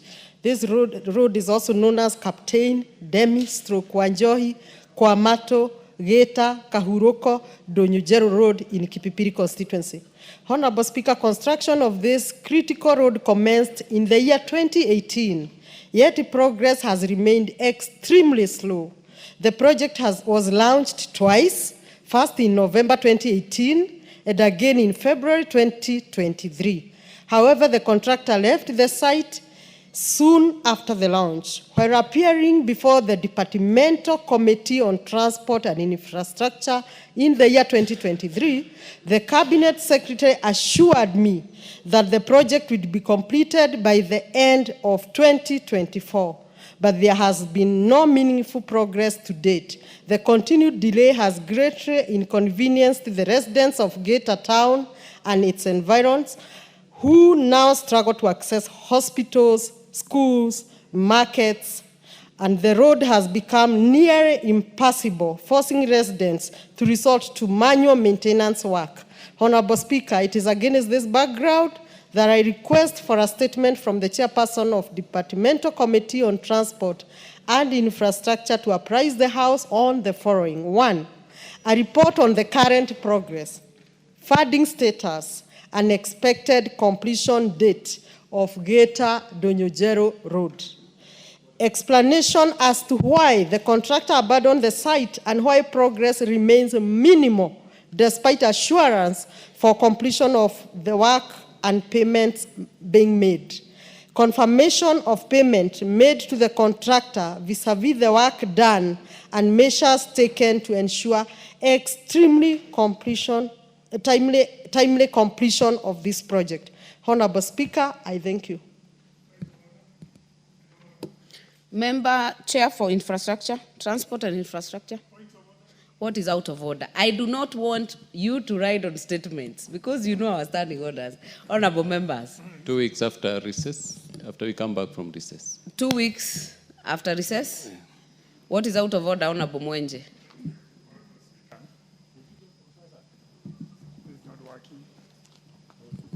Thank you, Honorable Speaker. Honorable Speaker, I take your guidance on that issue very seriously. But Honorable Speaker, there's something that is of importance that I want to bring to your attention and the attention of the House that is related to what the Honorable Wanjikomohi has raised. Honorable Speaker, RMLF released 36 million to 22% and 10 million to 10%. As you know, Honorable Speaker, the work plans are already done and the adverts given and contractors given those jobs. And this is across the 290. But Honorable Speaker, you can tell when we're in October, a new financial year, and we just need an honest answer from the minister whether we will ever receive these balances to complete those projects. If the chair can, with the same timeline that you've given, when we resume from recess, we can get a final answer from the CS whether that balance of 6 million, because it's 36, which is to get to, I think, 42 or 44 million, and then the 19 million, 10 million was received for 10%, so there's 9 million. If we can know if we will ever get these funds, we'd rather know the truth, that this money is not coming. Just tell us, forget about it. Honorable GK, You want to say something about it? What? I want to advise the honorable member to request for a statement On this so that honorable, we can avail a comprehensive response. On this honorable chair, no, Honorable Mwenje, I've indulged you. Honorable Chair, on this one, because it's a very live issue in this house, as you come with a response, please come with a response on it. I know you can do it from the ministry because it is urgent and important. Member for Luanda, request your statement. Thank you, Speaker. Madam Speaker, I rise to request a statement regarding the operational effectiveness of the Kenya Airways. Honorable Speaker, pursuant to the provisions of the Standing Order 44.2c, I wish to request for a statement from the Chairperson of the Departmental Committee on Transport and Infrastructure regarding operational effectiveness and customer service standards of Kenya Airways, also known as KQ. Honorable Speaker, in recent years, there have been increasing concerns from the public and tourists over the management and performance of Kenya Airways. Reports from passengers using the airline indicate a pattern of last-minute cancellations, frequent delays in flights, and inadequate communication with passengers over important updates. In some instances, flights have been cancelled or rescheduled with little or no notice, leaving travelers stranded, missing connecting flights, and incurring unplanned expenses. Passengers have also consistently raised complaints regarding poor handling of luggage, with many cases of lost or delayed luggage being reported. This has been accompanied by allegations of low or ineffective claims resolution processes, which has greatly undermined public confidence in the airline. In January 2025, the Commercial Competition Commission commenced investigation into Kenya Airways for unconscionable conduct in the treatment of passengers, particularly in relation to delayed or cancelled flights and inadequate customer care. Honorable Speaker, there are also concerns about the strategic direction and competitiveness of the airline in the region. Comparative industry data shows that while Kenya Airways once had a stronger fleet position than some of its regional competitors, its growth trajectory has stagnated. For example, in 2006, Ethiopian Airline had a smaller flight than KQ, but has since expanded significantly, now operating a larger flight and serving more passengers, while KQ's growth has been limited. Over the years, a significant amount of resources has been used to support KQ operations and restructure its finances. Reports on its management raised concerns on how long the taxpayer is expected to bear the burden of funding KQ's losses. This is notwithstanding the fact that KQ tickets are prohibitively expensive compared to other airlines. Honorable Speaker, it is against this background that I request for a statement from the Chairperson of the Departmental Committee on Transport and Infrastructure on the following. 1, a report on the assessment of the management and operational strategies of Kenya Airways, including its current fleet position, growth trajectory, and regional competitiveness. 2, plans by the Ministry of Roads and Transport to restore public confidence, improve customer service, and ensure Kenya Airways remains competitive. And 3, the specific measures being undertaken to ensure that financial support is tied to performance conditions to protect the interest of taxpayers. I thank you, Honorable Speaker. GK. Hold on. Hello, Honorable Speaker, 2 weeks. 2 weeks? Yes. So it means after recess? After recess, The yes. first week after recess? First week after recess, Honorable Very Speaker. well. We now go to statements to be responded to. We'll start with Honorable Tongoyo. Where is Tongoyo? Honorable GK, can you go first? If you're ready, go. Honorable GK has the floor. Honorable Speaker, the member for Tabaj, the Honorable Bare Hussein Abdi, MP, requested a statement regarding funding for the construction of the Wajir Tabaj Koturo Road. Honorable Speaker, the Honorable Bare Hussein Abdi, in the requests of the following. A report on the implementation status of the Wajir Tabaj Road Lot 1 and Tabaj Koturo Road Lot 2 projects detailing the financing plans, total cost, and the amount disbursed and paid to contractors so far.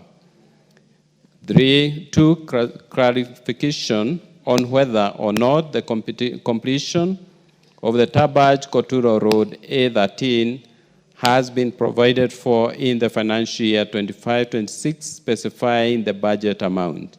And 3, a report on the number of residents affected by the project in Tabaj constituency, including their details and the status of compensation. And 4, details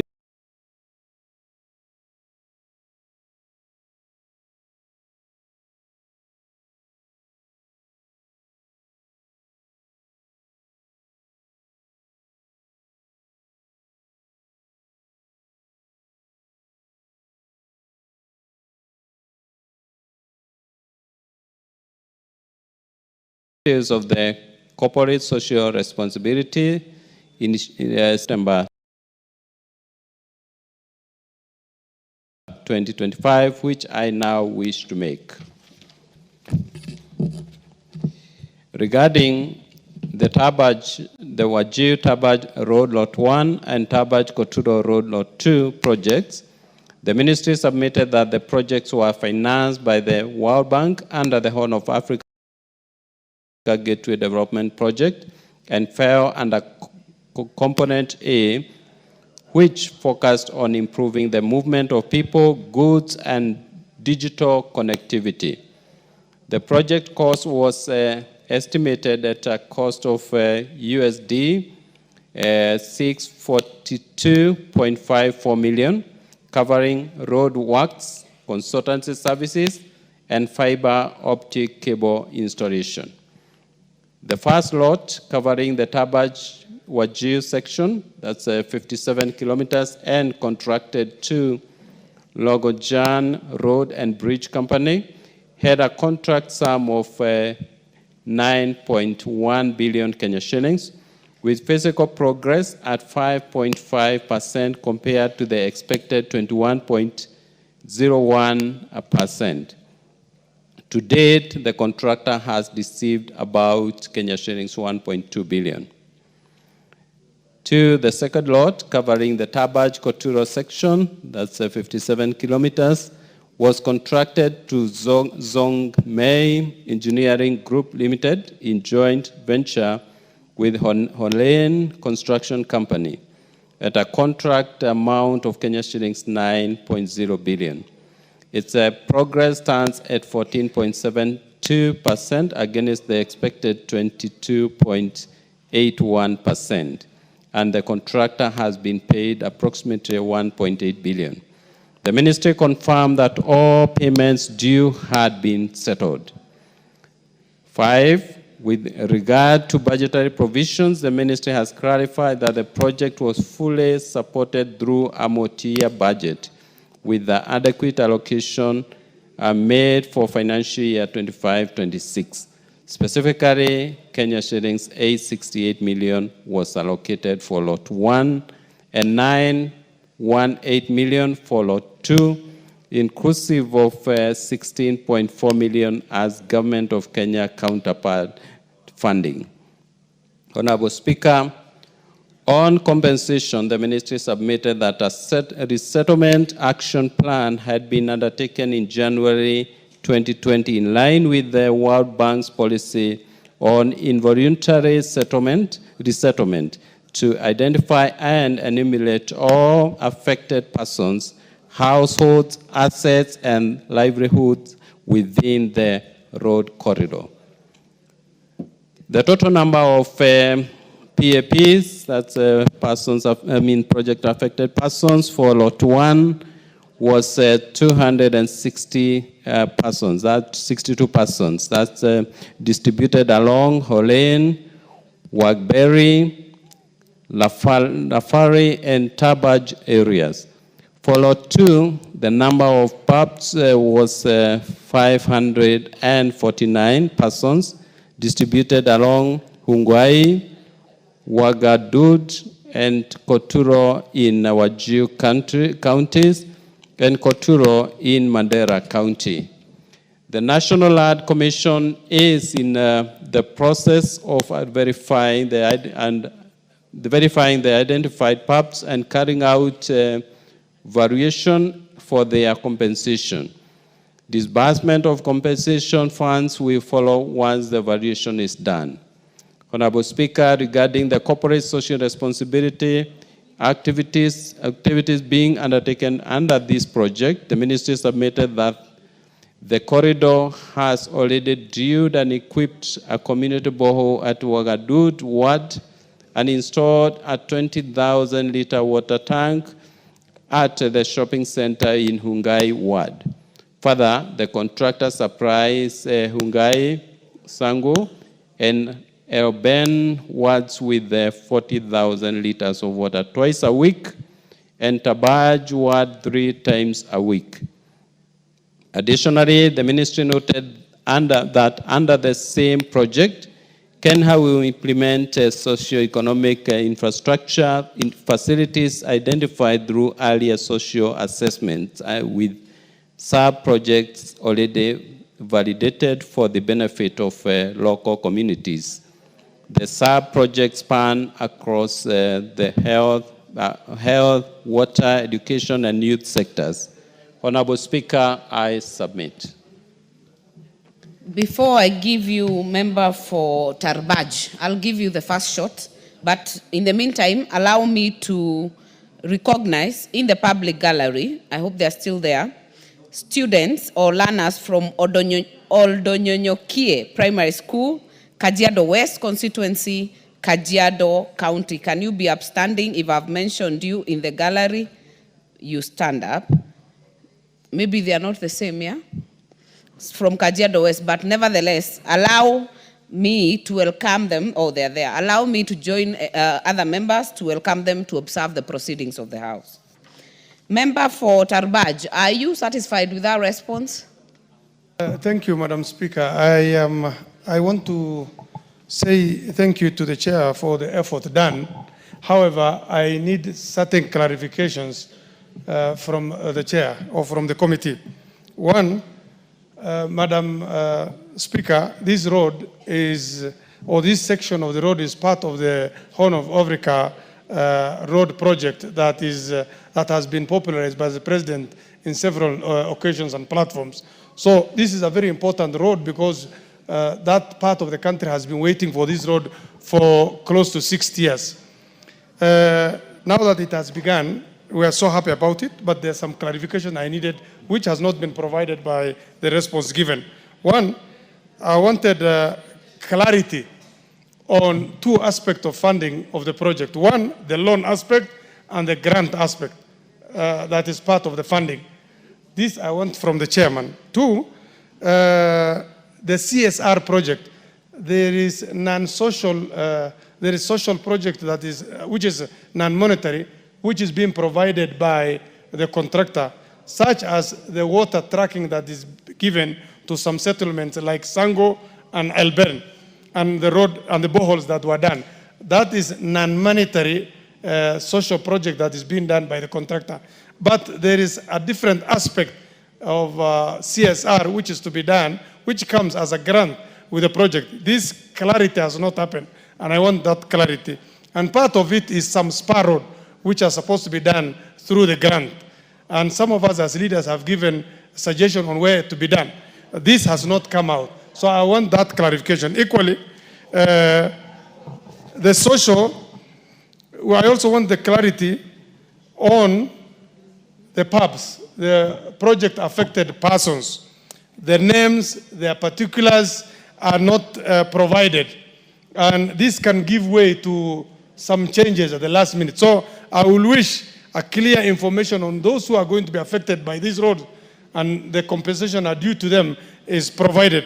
Equally, there's some contest between the Lands Commission and Kenya and who's going to handle this compensation. This contest on mandate is not very clear. I wish this is clarified by the chairman. Thank you, Madam. Honorable GK, do you have that information with you?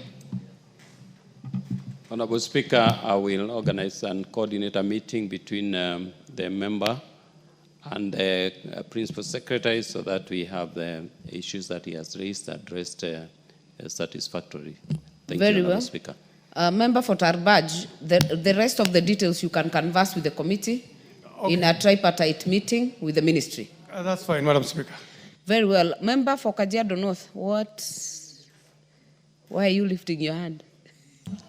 Yeah, I just want to seek your indulgence, Yes. Madam Speaker. Yeah.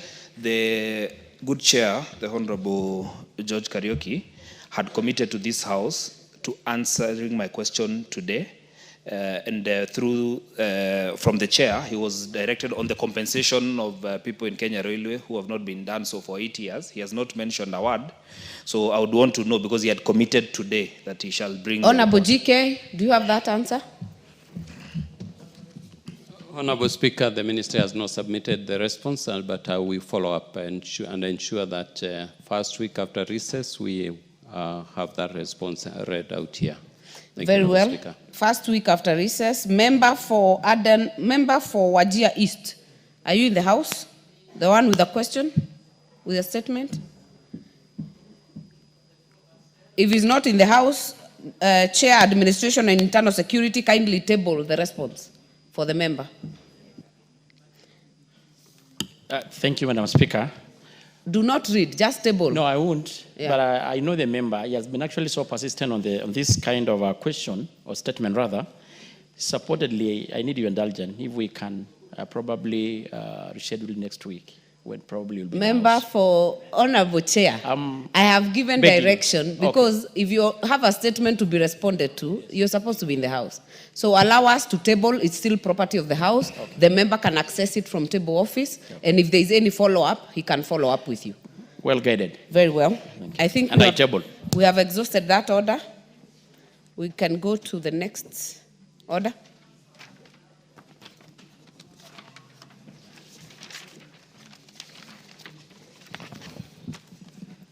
Order number 11, the Intergovernmental Relations Amendment Bill, Senate Bill number 12 of 2024, second reading.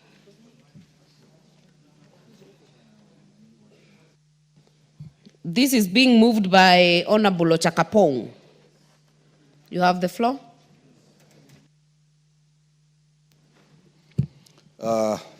Thank you, Honorable Speaker. Now, Honorable Speaker, on behalf of the Majority Leader, who is the member for Kikuyu, I want to move this bill that, Honorable Speaker, I beg to move that the Intergovernmental Relations Amendment Bill 2024 be read a second time. I wish to sincerely thank the members and Secretariat of the Departmental Committee on Regional Development for their diligence and the dedication with which they considered the bill and tabled their report. Now, Honorable Speaker, the House will recall that on 13th of February 2025, the Intergovernmental Relations Amendment Bill 2024 was Honorable read Member, first time. Chair, kindly move like you have to start. I beg to move that and then go ahead. I see. Thank you, Honorable Speaker. I had started that way. I hope that you didn't hear me. That I said, Honorable Speaker, that I am doing this on behalf of the leader of majority party. That is not the right thing, right? No, Then, the right thing. Then I went ahead to say, Honorable Speaker, I beg to move that the Intergovernmental Relations Amendment Bill 2024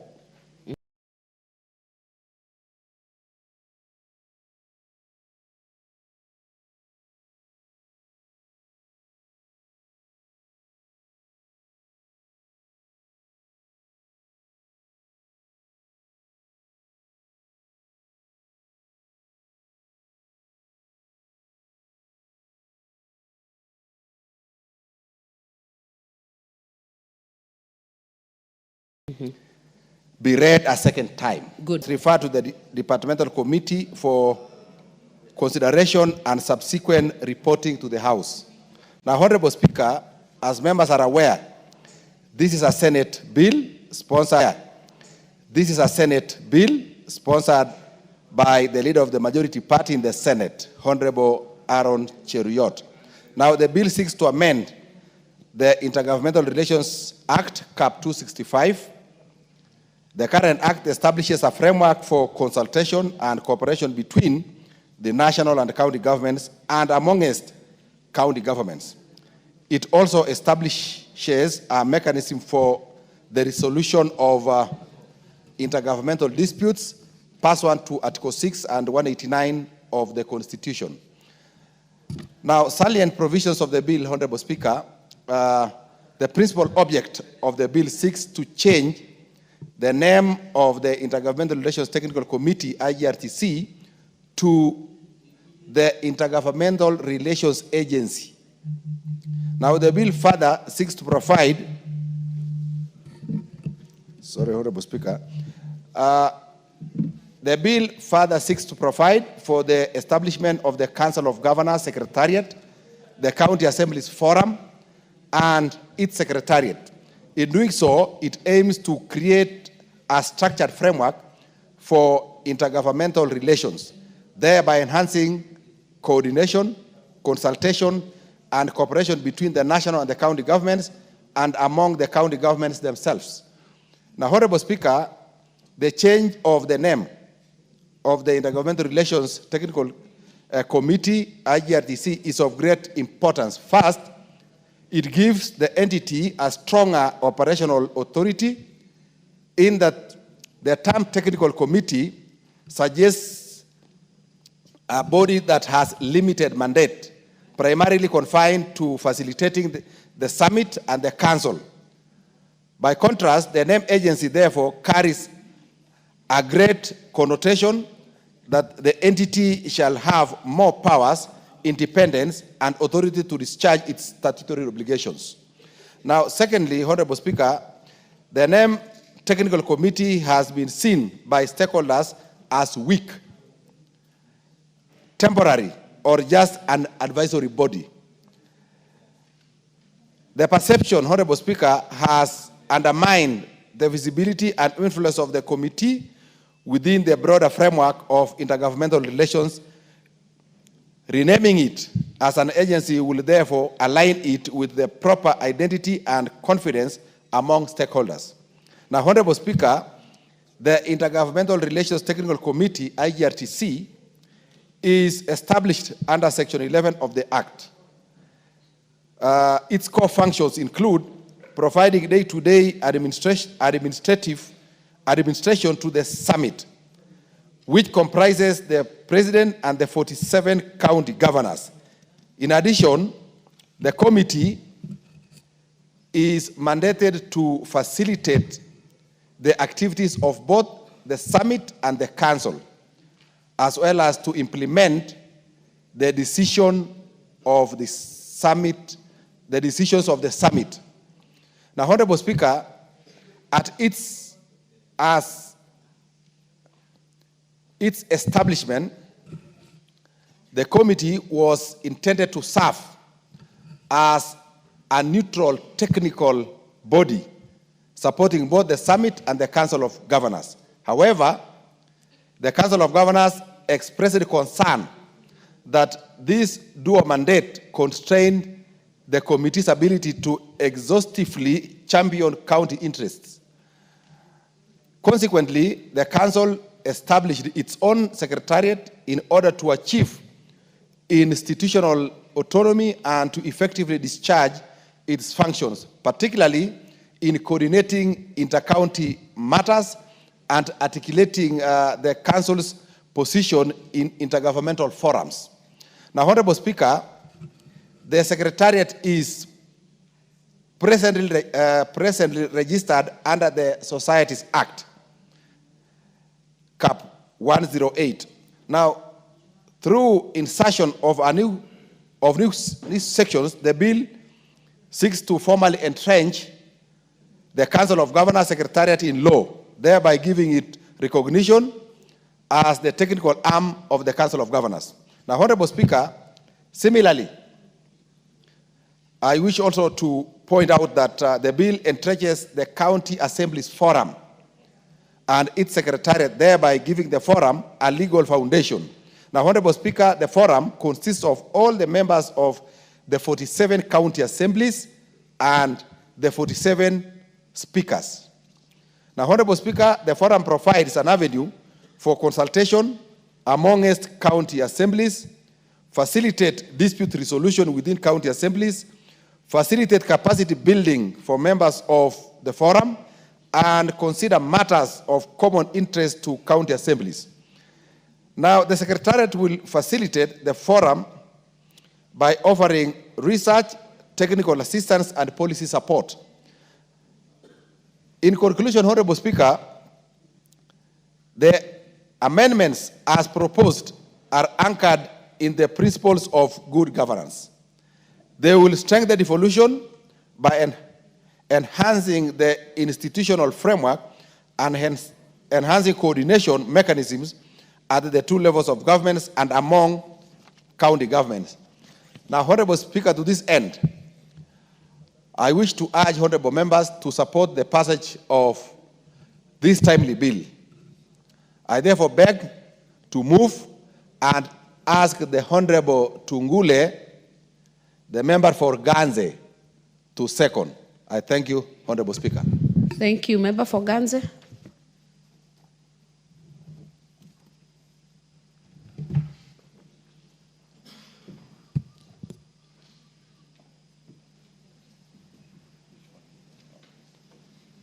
Honorable members, again I remind you, carry your cards to this house. Otherwise you'll be nomadic like the member for Ganze. Thank you so much, Honorable Speaker. I rise to second that the Intergovernmental Relations Amendment Bill 2024 be now read a second time. Honorable Speaker, the Intergovernmental Relations Amendment Bill 2024 was published in the Kenya Gazette Supplement number 54 of 2024. The bill seeks to amend the Intergovernmental Relations Act Cap 265. This bill was forwarded to the National Assembly for consideration pursuant to Article 110 into brackets 4 of the Constitution, having been passed by the Senate on Thursday, 5th December 2024. Honorable Speaker, the bill was read a first time in the House on the 13th of February 2025 and thereafter committed to the Department of Regional Development for consideration and reporting pursuant to the provisions of Standing Order number 127. In this regard, Honorable Speaker, the bill seeks to amend the Intergovernmental Relations Act Cap 265. This act, Honorable Speaker, establishes a framework for consultation and cooperation between the national and county governments and amongst county governments. The act also establishes a mechanism for the resolution of intergovernmental disputes pursuant to Article 6 and 189 of the Constitution. Honorable Speaker, this bill has 17 clauses and seeks to change the name of the Intergovernmental Relations Technical Committee, IGRTC, into Intergovernmental Relations Agency, thereby strengthening its institutional framework. B, to provide for the Council of Governors Secretariat and the County Assemblies Forum and its Secretariat. And C, provides for pension schemes for members or employees of the county governments.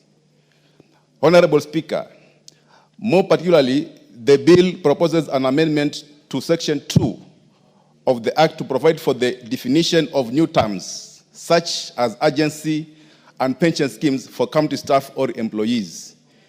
The bill further provides for more functions of the agency and contains an amendment to Section 20 of the Act to provide for additional functions of the Council.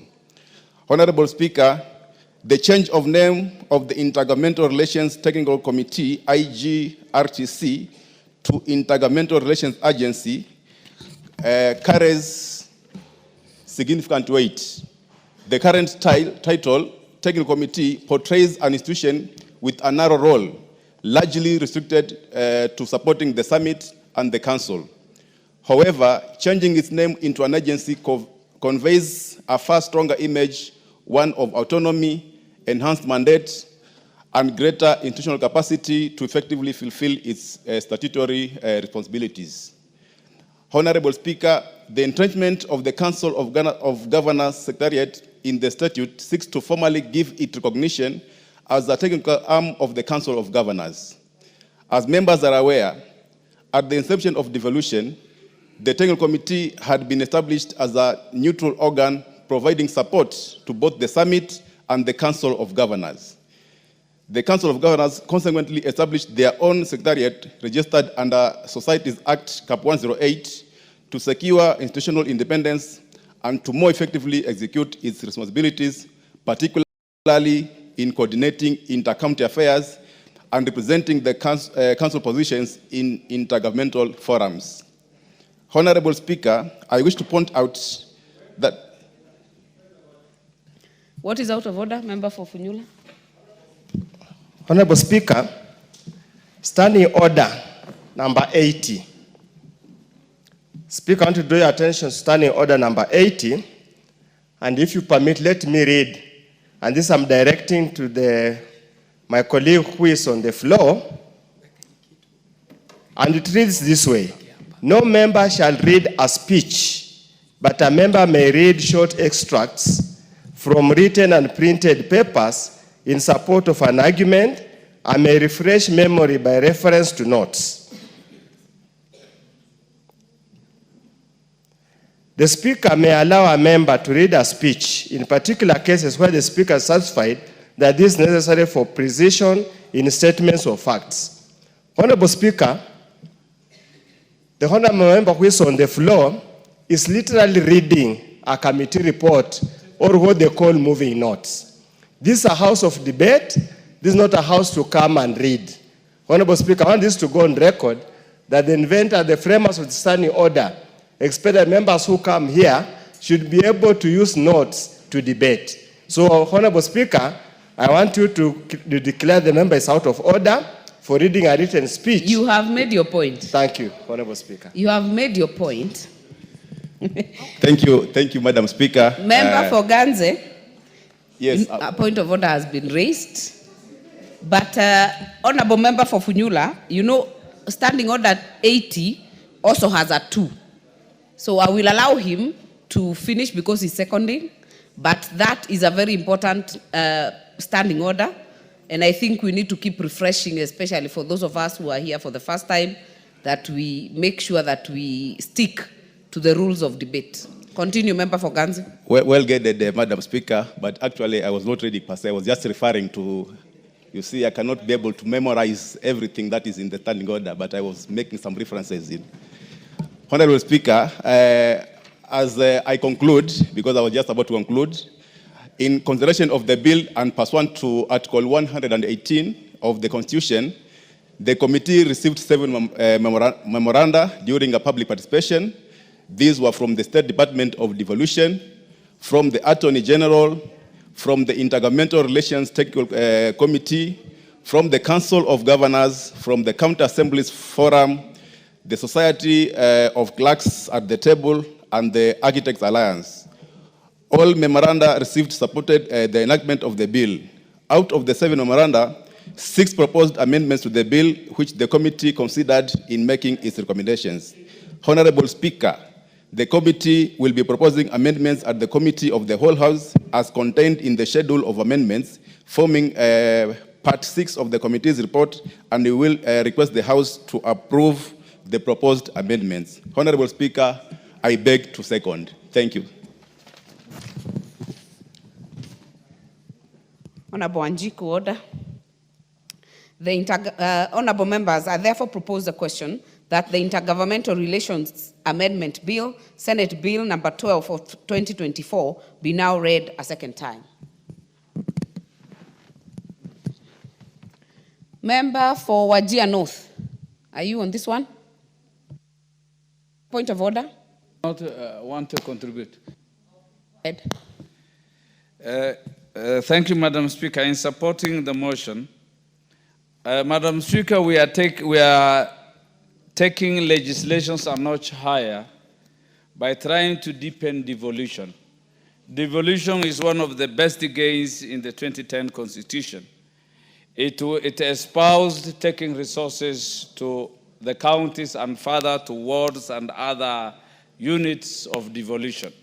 So whenever there are legislations, regulations, trying to target the deepening and better carrying of devolution, it is most welcome. And this amendment goes a big way in making sure that devolution is emboldened, strengthened, and cushioned from any kind of interference, Madam Speaker. Madam Speaker, this amendment talks of improved coordination than the traditional or what we have incurred, what we have seen before. The haphazard way of the two tiers or two levels of government relating each other, that quarrelsome, argumentative, litigious way of engaging each other. This one attempts to make sure that there is seamless engagement, functionally operational, objective, and purposeful. So it's a good piece of amendment, Madam Speaker. Further, Madam Speaker, there is specificity in clarification of roles. It outlines which roles really belong to which tier of government. Should it be the county government and the national government, making sure that there are no more conflicts, but rather trying to focus on outputs and what is good for the common mwananchi, Madam Speaker. Further, it streamlines dispute resolution mechanisms between two levels of government. For the last year since 2010, it has been a period of testing and trial. It tries to mature our system to make sure that disputes are managed in accordance with the law in a very friendly way, and making sure that no part or no agency takes the part of the other, but recognizing each other's role as espoused in the Constitution, the statutes, and any other law that is applicable insofar as devolution is concerned. Madam Speaker, one more important thing on this amendment. It brings physical sustainability for the intergovernmental relationship. I'm sure they have had issues on how to sustain it. That sustainability, who should resource the intergovernmental relationship? They will be contributing. Parliament shall be apportioning some funds. But I have one concern myself. It is not a big one, though. The Council, Article 20A of the proposed amendment, Article 20A, 2, the Council shall determine biannually the amounts to be paid by county governments as subscriptions. I can't see the rationale. We read our budgets are annually. I don't know why it should be biannually. Once you know your budget, I think it will be smoother and more, it is good to operate when you know that each county shall be giving subscriptions of this amount. It should be determined once and for all annually. Why should it be biannually? I think that is not in good taste. Further, I tend to support the aspects of pensions. Employees of county governments have suffered, more so on governors who are physically indisciplined, who have not been averse to risks concerning pensions. I know of counties whose staff cannot access pensions up to now because pensions have been misappropriated. Statutory fees like NSSF, what used to be NHIF, have been appropriated. Even former governors cannot get their own gratitude because they have misappropriated such funds. When we make sure that there are legislations and in a very orderly, organized way, that pensions of county governments are done in a very stringent manner with penalties, and again registered with the Retirement Benefits Authority as a regulator of all pensions, I think that solves a big problem for many Kenyans, Madam Speaker. Further, there is the establishment of a council secretariat. which means there will be the secretariat which will be at the epicenter of the operations of the intergovernmental relationship.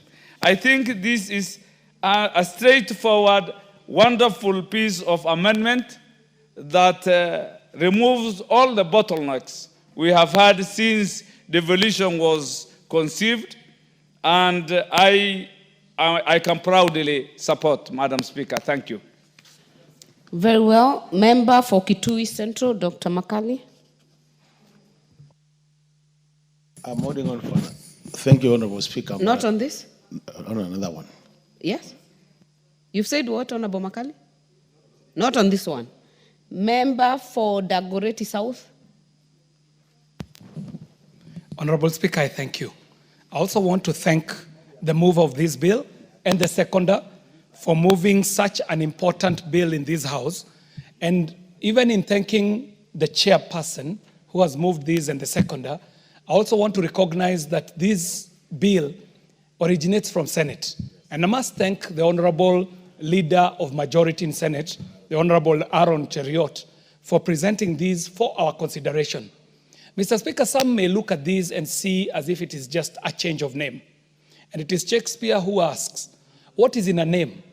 A rose by any other name will smell as sweet. But that is not the case, Mr. Speaker. By transitioning this entity from a committee and making it to be an agency, we're indeed putting more teeth into this agency for it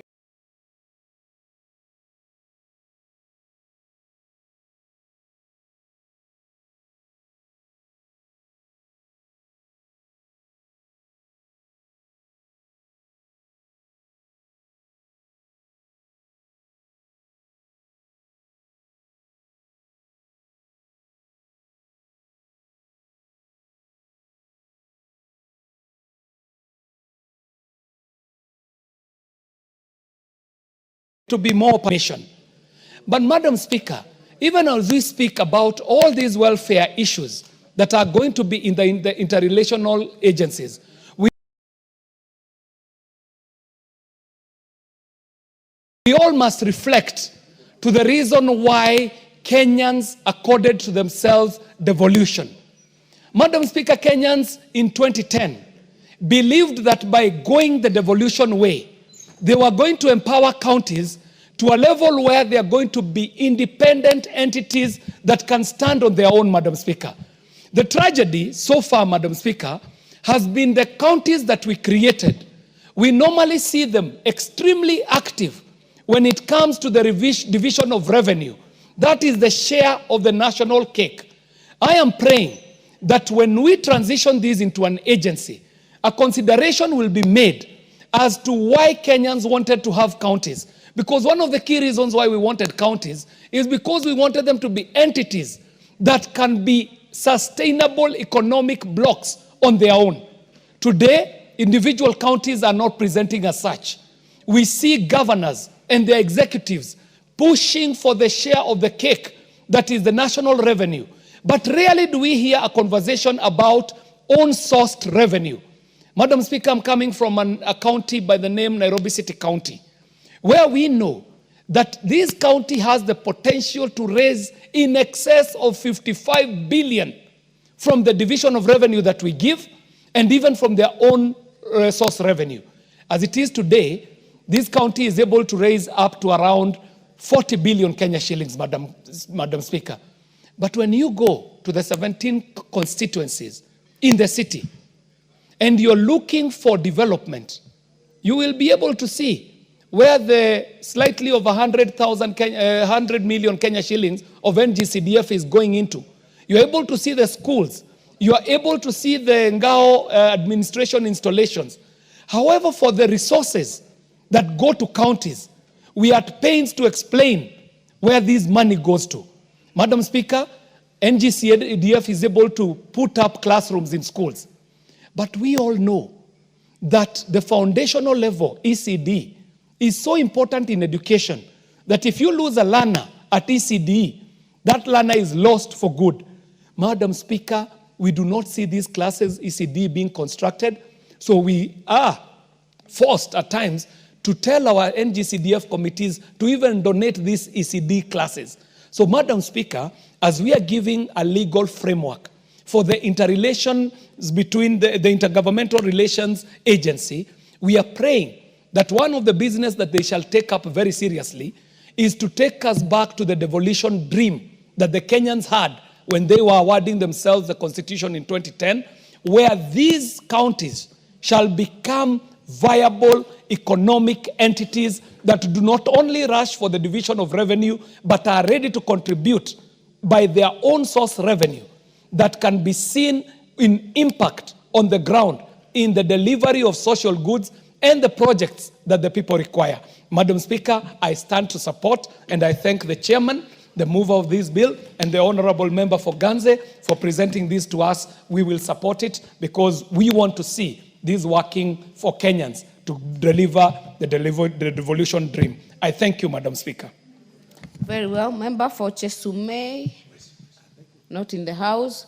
Member for Kiminini.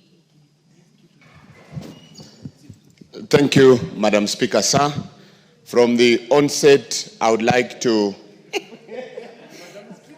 Oh, sorry. I think you are serious. Madam Speaker, sir. Yeah, my apologies, sir. I pull it back. Madam Speaker, I would like to thank you for giving me this opportunity to contribute in this motion. I also want to thank Chairman, Honorable Chakpang, for presenting this motion. This motion supports devolution. And devolution, Madam Speaker, it must work. Going through this particular bill, it supports Article 36, whereby freedom of association is part and parcel of our Constitution. The right of freedom of association, that every person can pursue it. And from this bill, we are going to see our county assemblies coming together, our governors coming together so that they can speak with one voice through a united entity that they would have formed through this intergovernmental relationship. So, Madam Speaker, as even I support this bill, we've seen that the formation of our Constitution in 2010 was very clear that, look, this will be an evolving situation. And this is part of the improvement of what we've seen pulling back devolution. We would like to see the Member of Assembly Association coming up, like the forum, the annual forum that comes together, which will enable them also speak with one voice. We would also want to see, Madam Speaker, MCAs being able, even through the fund that they need, the ward fund, that they are able also to do their things independently. Today, devolution is pulled back because we've lacked this type of bill that will actually pull it together. But I believe, Madam Speaker, with this bill, things are going to move in the right direction because, as per Chapter 11 of our Constitution, devolution must work. So I support this bill. Thank you, Madam Speaker. Member for Funyula. Thank you, Honorable Speaker. You know, in the last parliament, you used to say, Madam Speaker, sir. Thank you, Speaker, Madam Speaker. Let me also join my colleagues in supporting this bill, the Senate Amendment Bill on Intergovernmental Relationship Bill. Honorable Speaker, we established devolution to remove activities from the center to the periphery. We established devolution to get away, probably to address the anomalies that occurred due to Session Paper number 10 that tended to marginalize very many places in this country.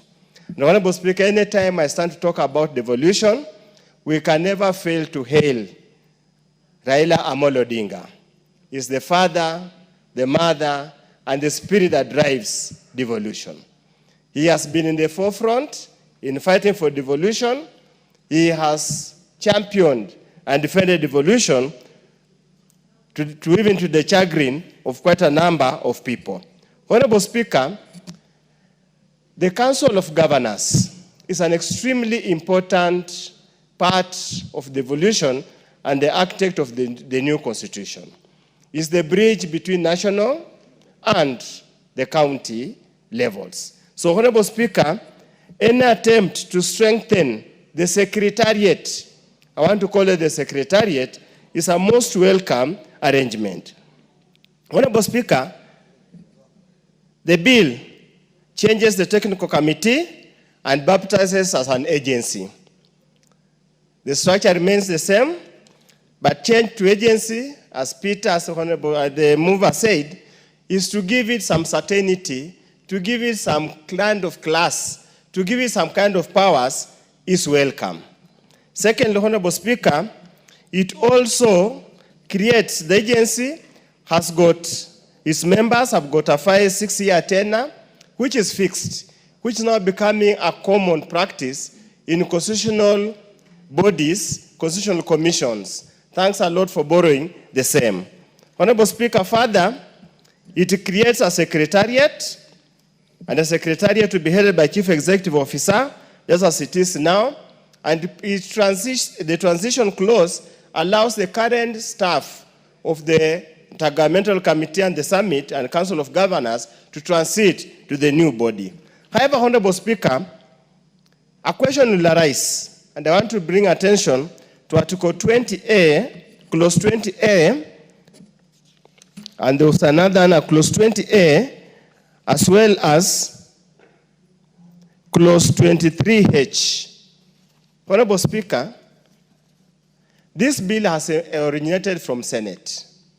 And that per the Constitution, Senate cannot generate a money bill. So this is a constitutional matter. Probably the substantive speaker, I hope it will be transmitted to him in good time. He needs to make a ruling on it. Senate cannot generate a money bill. By the mere fact, they are proposing that the funds of the council shall consist of annual subscription by the county governments, money allocated annually by Parliament for the purpose of the council. Again, Honorable Speaker, Parliament does not budget. It's National Assembly that budgets. But the mere fact reference to Parliament, Senate is purporting that it can also stand and pass. Honorable KJ, what is your point of order? Madam Speaker, I stand on the point of order that dictates that a member is responsible for the veracity of the information that they present to the House. And I'm not keen to interrupt the debate by Honorable Oundo. I just wanted to establish, Madam Speaker, is Honorable Oundo in order to tell us that Senate has originated a money bill, while we very well know that this is an amendment piece of legislation and not an originally presented bill, and as such, asking you, Madam Chair, to find Honorable Oundo out of order totally by claiming that this is a money bill that originated in Senate, while we well know that this bill has gone through all the papers who would have checked for the money bill element in this amendment, and as such, wanting you to find him out totally out of order, because this is an amendment bill, not an original bill emanating from Senate, and as such, not originated in Senate. Madam Speaker, I thank you. Allow me to continue. Honorable Speaker. Just to be on record, I think it's important, Honorable Oundo. Maybe that would have been a point of information, and I think you are aligned, and I've checked under standing orders and the Article 114 of the Constitution, so it's properly in the House. Honorable Speaker, this is a new clause, and it's a debate we need to go. It's a new clause. It's not an amendment to an existing clause. They clearly say, clause 13 of the bill reads, the Principal Act is amended by inserting the following new sections immediately after Section 20. And they are inserting Section 2A, which literally purports to originate from Senate, which is a money bill. Appropriation is never the work of the Senate. So that's a debate. We must obviously deal with it. Again, Parliament is only in the Constitution, it's only the National Assembly that's allowed to appropriate. Parliament in its amorphous nature, both the chambers cannot appropriate. And that's a matter that we must get alive to because this is unconstitutional. It cannot be cured in any way or any other. Second, Honorable Speaker, it is also important, and it's a good milestone for creating the establishment of a county assemblies forum. This has existed. There is a before. point of order, Honorable No, Member. this is becoming irritating. I will not allow Honorable Oundo to continue misleading the House. Claims that he's standing on the podium that... However, Madam Speaker, the standing order that you have read is very clear that a money bill cannot originate from Senate. Not a clause. The bill exists, we are amending a bill. A bill has clauses, so a bill cannot be amended without amending clauses. And the origination of this bill is not Senate. So, Madam Speaker, I wanted us not to have Dr. Oundo mislead the House by pulling us into a debate about amending a clause. And, Honorable Speaker, it is not my intent to disrupt Honorable Oundo. However, we are talking about a bill, not a clause. This is an amendment bill. Thank you very much, Madam Speaker.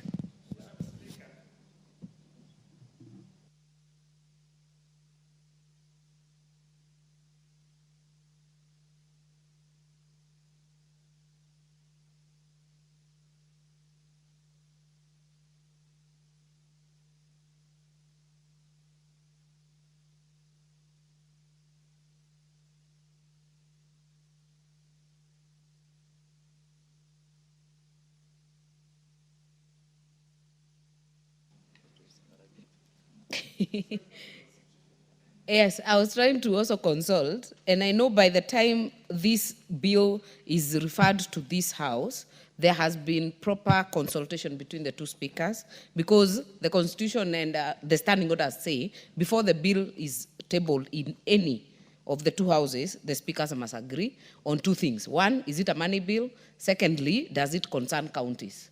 So I was trying to get, and I am aware that that has already been done. But in the meantime, continue, Honorable Oundo, but I still take note of your issues that you have raised. And Honorable Speaker, you are aware, a member can stand at any time during the debate in second reading and question the constitutionality of a bill. And that's what I'm doing. Are you contributing or raising a matter of constitutional importance? Because that is different. Yeah. I was just pointing out, and I said, I hope you'll transmit the same. Second, Honorable Speaker, the issue of the forum, establishment of county assemblies forum. Honorable Speaker, it has been a loose arrangement between MCS and the speakers of the assemblies to generally meet once in a while and debate on very different matters. At this level, Honorable Speaker, it's good to note that now it's being formalized. And again, Honorable Speaker, it goes again to create an agency or a body in the forum that requires taxpayers' money for funding the same. Honorable Speaker, it creates a secretariat, a forum secretariat. And that forum secretariat is not clear where are they going to be funded from, other than the allocation, again, which is illegal and constitutionally given to the forum. Funds of the forum shall consist of mandatory annual subscription by the county assemblies, monies allocated annually by Parliament for purpose of the forum, and such monies as may be lawfully granted or donated to the forum. Honorable Speaker, this is a forum. It's a members' club. It's a members' club. Where would then use public funds to fund the same? When they attend those forums, they're paid per diem. Why do they need a secretariat? And each county assembly has got a clerk and the entire staff. Where do you need again to fund it? Where do you waste public funds? And there are no medicine or hospitals. Honorable Speaker, it's good to have the forum as a place where you exchange ideas. But to establish a secretariat yet it only means once a year. What will the secretariat do in the whole year? I mean, what will he be doing the whole year? Just gobbling public funds and doing nothing completely. Those are now questions, Honorable Speaker. We might be excited about the bill, but those are hard questions we must ask as a country. And I hope the committee align themselves with these anomalies and apply their mind. I've not had the opportunity to read their report, but I hope the report deals with the same matter. And I hope that amendments to cure this unconstitutionality, this illegality, this public wastage of public resources. Honorable Speaker, as I conclude, is the issue of the pension scheme. Honorable Speaker, the attrition rate of MCAs in this country is far much higher. For example, Busia County, since county assemblies came, out of 35 MCAs, on average, it's only 3 who come back. Those who don't come back, when you meet them elsewhere, they are worse off than members of parliament who left before pension came into place. I hope the pension scheme will be run well. It will not be squandered like what happens elsewhere. It will not be like the pension here in Nairobi, where you have to spend 6 to 8 months looking for your pension. Honorable Speaker, Kiare disrupted me, so I just wanted to make 1 minute. I just want to make a concluding remark, and let me also echo what he said. County governments were never supposed to be a cost center, and I never tired to make this statement.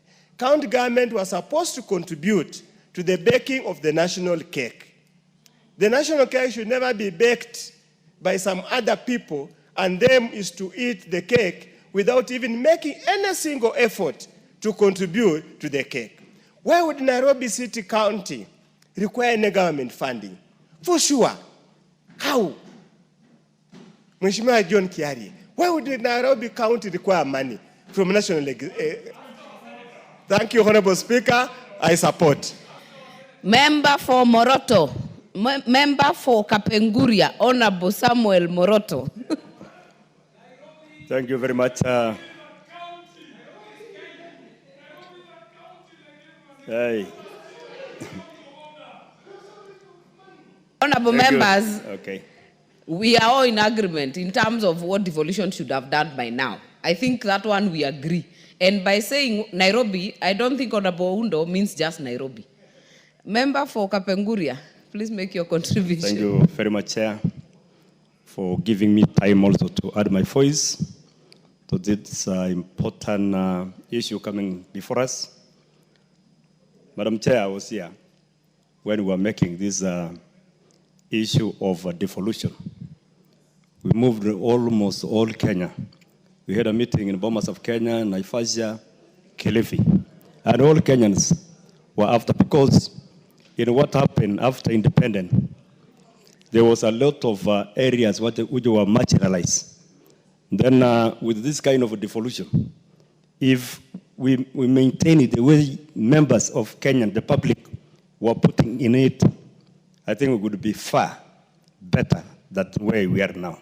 So it's mine is just to say that as we continue, you see the way we are already divided in this house. Somebody goes even to a village, Nairobi, and we are talking of Kenya.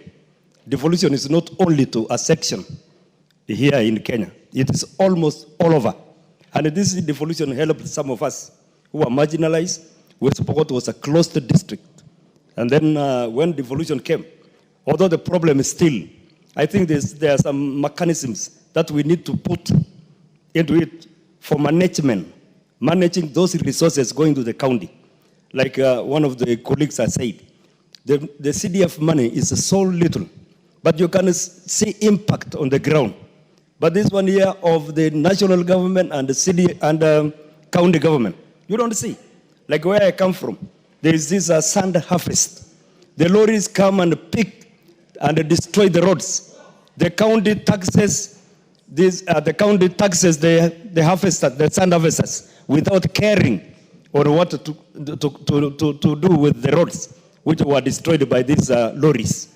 Madam Chair, I'm really supporting this motion, and I need a bill, and I will still go through during the amendments, I think we'll have to come in and do more about it. Thank you.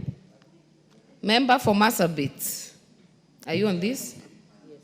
Yeah.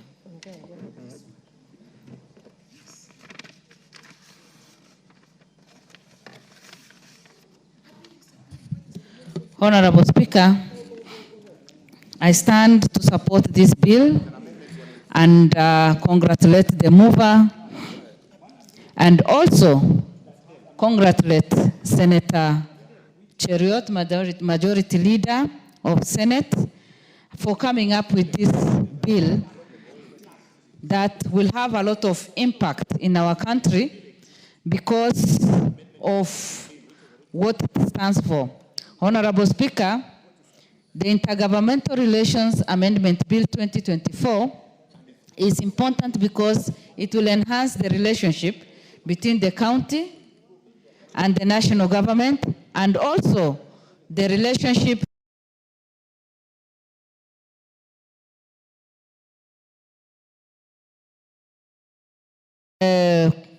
consultation and cooperation between national and county government, and as I said, also among the counties, which will help them to enhance even their development and also improve their work, because they will be able to learn from each other. And in case of any amendment, any reconciliation that is needed, even between the national government and the county government, they'll be able to come and reason together. And that will help us to have more cohesive country, because people will be able to work together, to reason together. And again, even for the counties, to have that working relationship and connect with each other is very important, because what is done in one county is normally done in the other county with much success in one county and not the other one. And by doing this, we'll be able to improve on the performance of every county. Honorable Speaker, another very important element is it establishes a mechanism for resolution for intergovernmental dispute, as I said, and pursuant to Article 6 and 189 of the Constitution.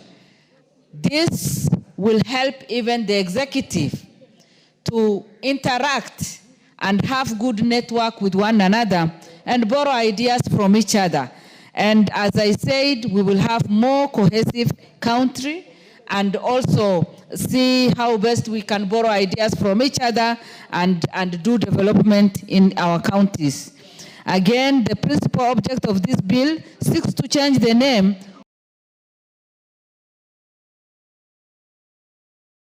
of the Intergovernmental Relations Technical Committee, GRTC, to Intergovernmental Relations Agency.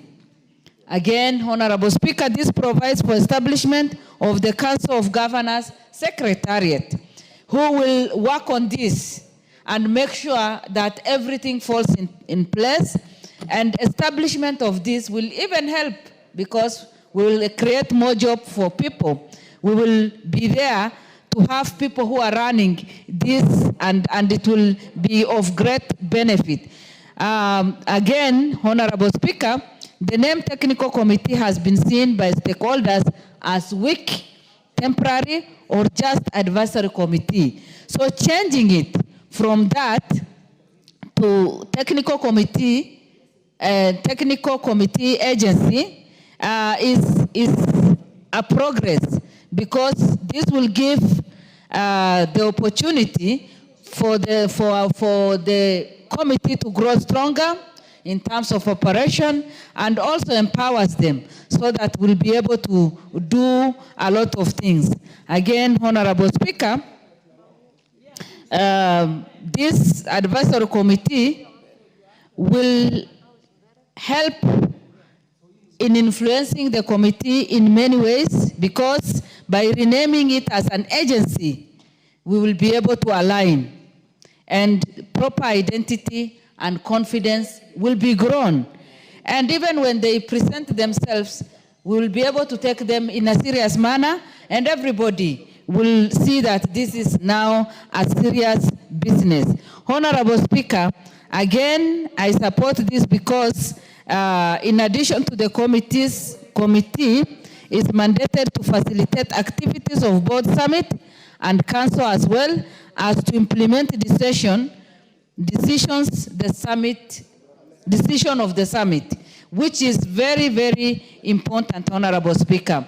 And Honorable Speaker, the best gift we can give to both the national government, the county government, is to come up with such bills that can enhance the relationship, that can help the different counties to learn from each other, that can promote cohesion. And with those few remarks, I support. Thank you. Member for Luanda. Thank you very much, Madam Speaker, for giving me an opportunity that I may also add to this important debate. Madam Speaker, I must state from the onset that I actually do support this amendment because it is an amendment that will move to amend the Intergovernmental Relations Act of 2012 that, Madam Speaker, had some gaps here and there. I must say that since the advent of devolution some 12 years ago, two levels of government were formed. That is the county governments and the national governments. Madam Speaker, these governments need to have a forum or a way through which they can relate, a way through which they can solve their differences, a way through which they can come together for the sake of our country. And it's a fact that devolution has done great, Madam Speaker. Despite the fact that we have some challenges here and there, but devolution was such a brave, such a bright and a brilliant idea that has made us what we are today.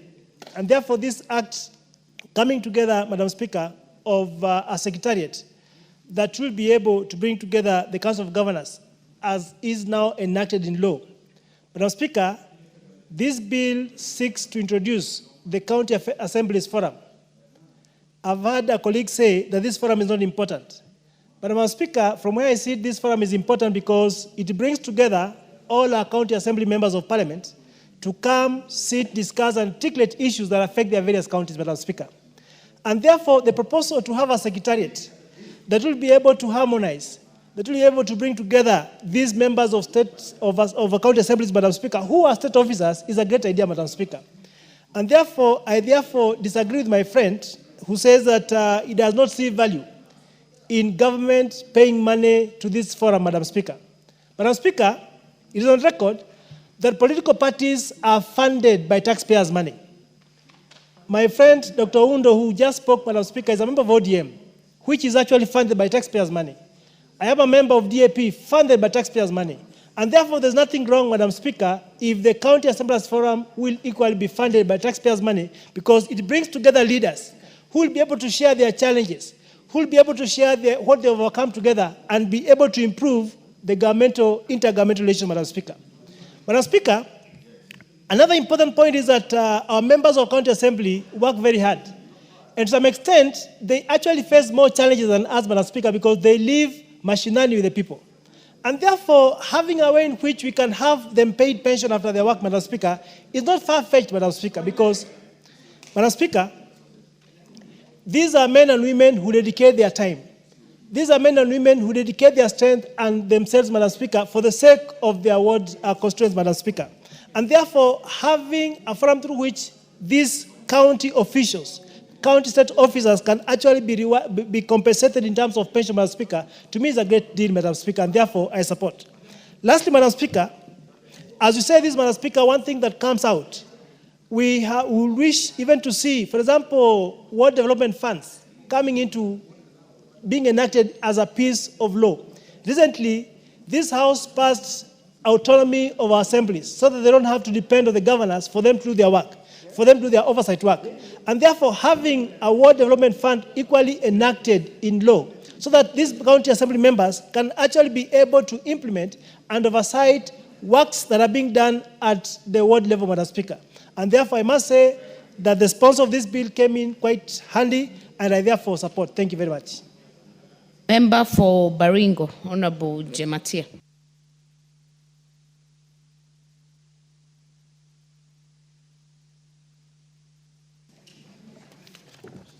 Thank you, Madam Speaker. I also want to join my colleagues in supporting the member for the Committee of Department, Honorable Ochaks, for this Senate bill of intergovernmental relations amendment bill. And I also thank Honorable Senator Cheriot for taking time and referring this bill to us. Madam Speaker, just like most of members have spoken before me, I've also contributed. I must say this bill is it's very timely, and it is one of the bills that, if considered and taken up properly, it's going to help to mend most of the, linkages between the counties and the national government. And for me, I want to speak for this bill because it is almost a straightforward bill anyway, as it speaks about the agency which is being created is going to act as an institutional memory. We have realized that since the inception of the counties and the creation of intergovernmental council, you realize most of the problems that is be felt in the counties is not well solved. This agency is going to help us mend most of the disputes within all the 47 counties, and they are going to have a day-to-day resolution and day-to-day activities that is going to touch every specific county with looking at the bigger picture of the counties in this country. Madam Speaker, looking also, this is going to help in maintaining a repository of information and knowledge and legal instruments in this, most of these counties. If you look at the counties in this country, every country is peculiar with different ways of doing things depending on the region that comes from. But again, at the end of the day, it is a Kenyan document that is going to help us cohere as Kenya. This agency, if is going to be formed, is going to help the counties in terms of management. You also realize, Madam Speaker, that we always send money to the counties. Maybe this is the agency that is going to help us have a proper accountability. Because if you ask me, Madam Speaker, I think we have, for instance,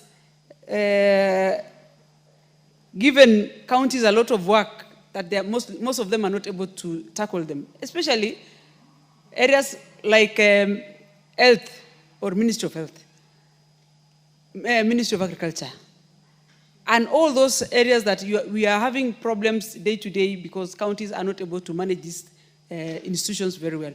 The agency would probably give us a solutions, and even as they do most of the resolutions and the problems that they are going to be solving every day, we will be able to move forward as a country.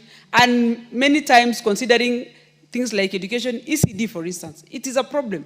We are actually almost killing a generation. Because when we don't take care of the nursery, then the seed is not going to be fully formed. And it is a problem because we are generating and we are encouraging poor quality human beings when we don't give them proper quality education when they are very young. And this way, we want to have this agency, if it's going to be formed, to be part and parcel of the existence of an institution that is taken to the counties and which we are having a lot of problems. And mostly, health issues, for instance. I think if the agency is going to be given opportunity, and if there will be a forum where all of us are going to be interacting with them, we will want to suggest in the future that the health taken back to the national level.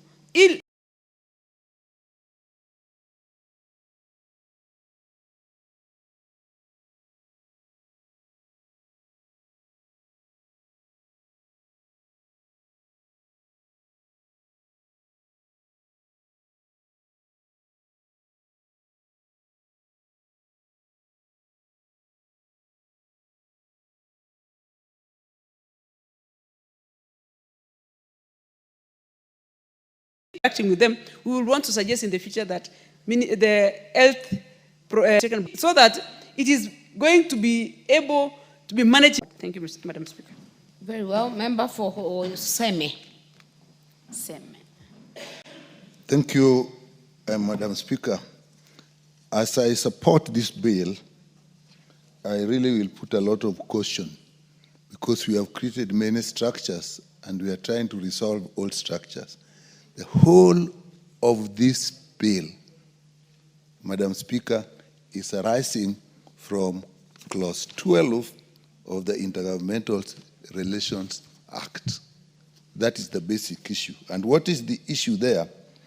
The technical committee, which now this bill seeks to change into agency, had the functions, be responsible for the day-to-day administration of the summit and the council, and in particular, facilitate the activities of the summit and of the council, supplement the decisions of the summit and the council. This has been a big problem because, Madam Speaker, before this committee came into place to replace the transition authority, the Council of Governors formed a secretariat. And that secretariat actually became very well established and functional.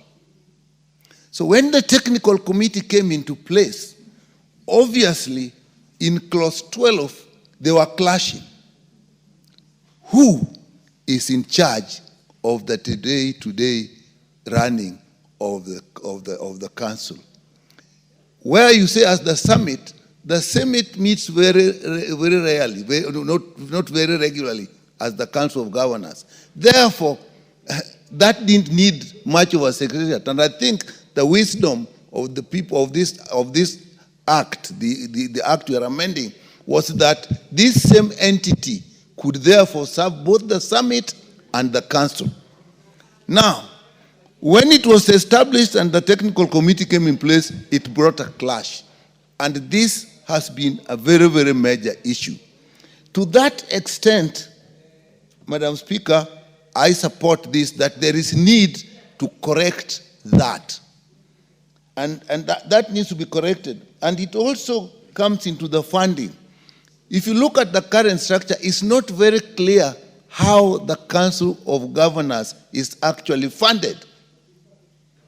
Now, we are not sure whether it is funded after the division of revenue or before the division of revenue.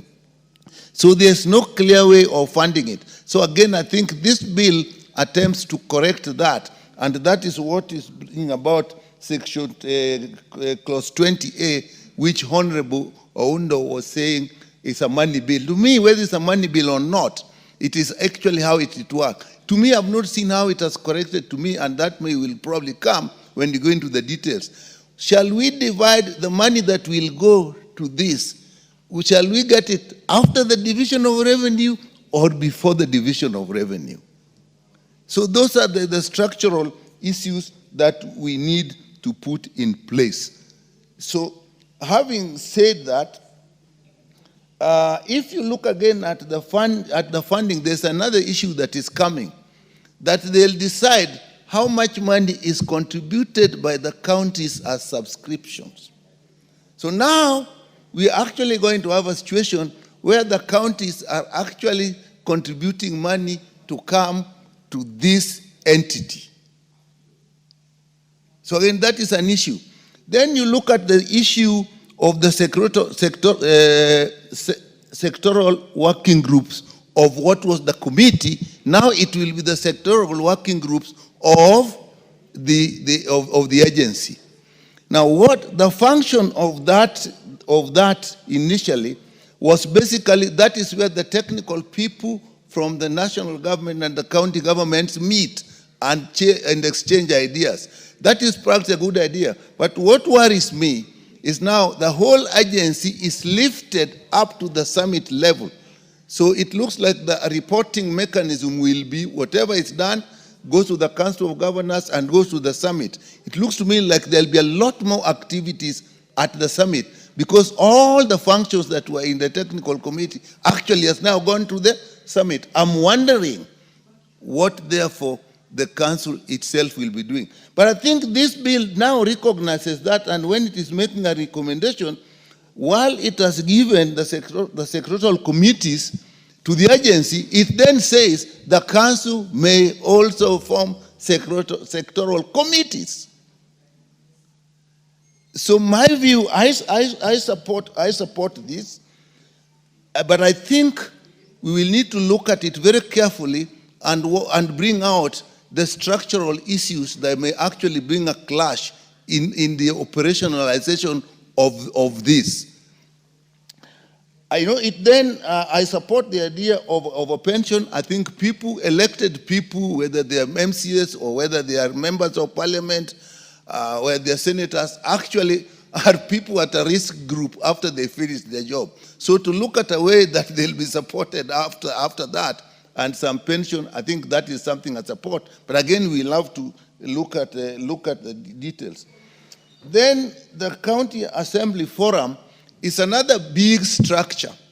And again, as a country, we may have to then look, if we have this forum, how does the functions of this forum related to the functions of the Senate? Because the Senate has been structured as looking after the welfare of the counties. So this forum, which also gets the counties, I mean, we have to look very carefully what is deliberations, how the Senate deliberations. I wouldn't be surprised if issues like when impeachment come and so on, people may not even try to resolve those issues at the forum before it gets to this level. But if it was limited to technical issues, that would be fine. But already we have created a position for the technical issue under the sectoral committees. So I support this, Madam Speaker, but I think we need to look at it very carefully at the committee of the whole House. And I think the committee in charge should actually, even at this point, go back. We have the law, but how is the law structured in the whole process? I've always said something that I'll say again because I thought this would probably look at it. When we look at the process of the budget policy statement, which is now the basis of division of revenue, you find that when it comes before us, we have tremendous amount of details what the national government needs, agency by agency, ministry by ministry. But what becomes for us as the needs of the county is basically based on the 15% constitutional requirement and the recommendation of the Commission for Revenue Allocation. And so before this House, I only know that a certain amount will go to the counties.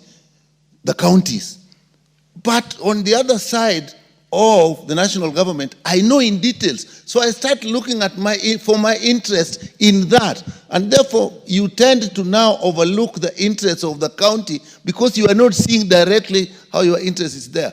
So again, that is another thing that I think this thing gives us opportunity to look at, but we have not looked at it. And again, that is something would have also brought IBEC. Because there are a lot of structural things that are in place that I think we looked at. Other than that, Madam Speaker, I support. I'll have to actually look at it in a fair amount of detail so that at the committee of the whole House, we can make appropriate amendments. Thank you, Madam Speaker. Very well. Member for Embakasi West, Honorable Mwenje. Thank you, Honorable Speaker. Honorable Speaker, this bill is amending an act that was set out in the start to provide for a framework for consultation and cooperation between the national and county governments.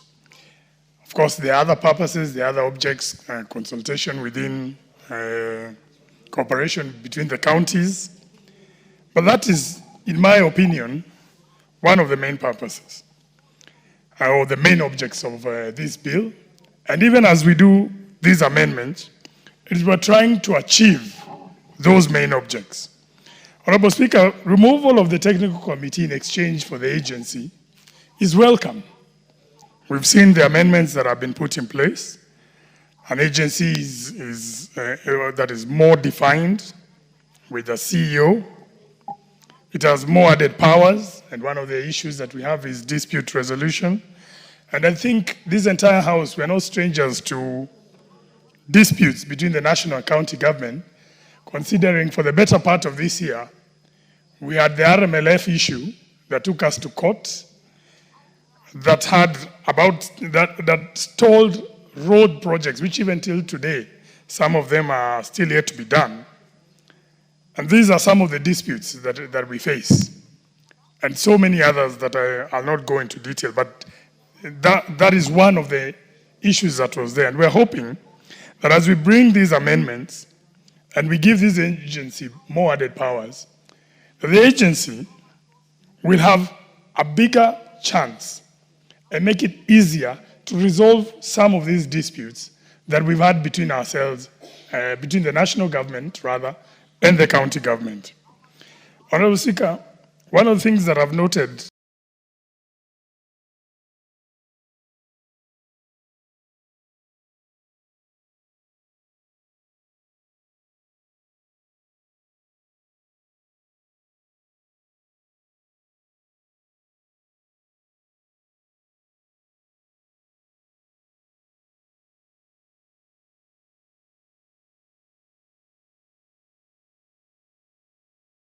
in this amendment that will create an opportunity to just have disputes that last forever, and we end up with another RMLF case that we had. So it's something that we need to be straightforward from the onset. That those who will be appointed in this agency must know that this House cannot fund an agency that will be a stumbling block to implementing projects for the national government. Honorable Speaker, to me, one of the biggest gains here is the County Assemblies Forum, which I believe will lead to stronger assemblies within our republic, all 47 county assemblies. We need those county assemblies to hold better governance, to hold our governors to account, to oversight them properly.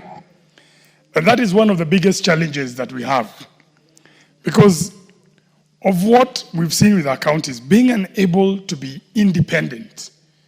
Because this forum does not make them independent, the way I've read the bill, the amendment bill. But I believe it is a chance for them to build towards there. Honorable Speaker, we give our counties 400 billion. I believe in the budget that 25-26 is about 400 billion, which once it's divided, the Senate goes and appropriates it to the various counties. And I want to talk about Nairobi, for instance, where we have on-source revenue of about 14 billion, and I believe about 22 to 23 billion that comes from the national government. What goes to the county is shared and goes to the county of Nairobi. Now, Honorable Speaker, it will interest you that the 17 members of parliament, 19 in total, we don't even look at this amount of money. 23 billion, the highest in this House. We don't look at it.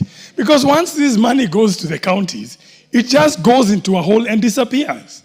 And Honorable Speaker, we have to ask the tough questions. I know at times when we touch on devolution, which we know the Right Honorable Raila Odinga fought for, but was it his intention, which I don't believe it was, to give these counties money that we can no longer see what it's doing down there?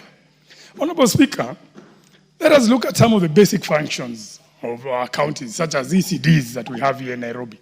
If I take you to the ECDs in my constituency, you'll be shocked. Honorable Speaker, you find a ward development fund of 23 million only. I don't know, that's 0.1% of the 23 billion. That is what you see down there in our wards. And that's it. Actually, that's the only money that you'll see down there. So one of the issues that we've been having with our counterparts in the other House, Honorable Speaker, Senate, we know they've wanted to become a house that is a budget-making house. And yet this Senate, we give them 400 billion, which they divide and send to the counties. And that's it. So they sit back and wait with using their PAC committee to oversight these funds. Honorable Speaker, I think it is time we have a conversation, even with our sister house on the other side.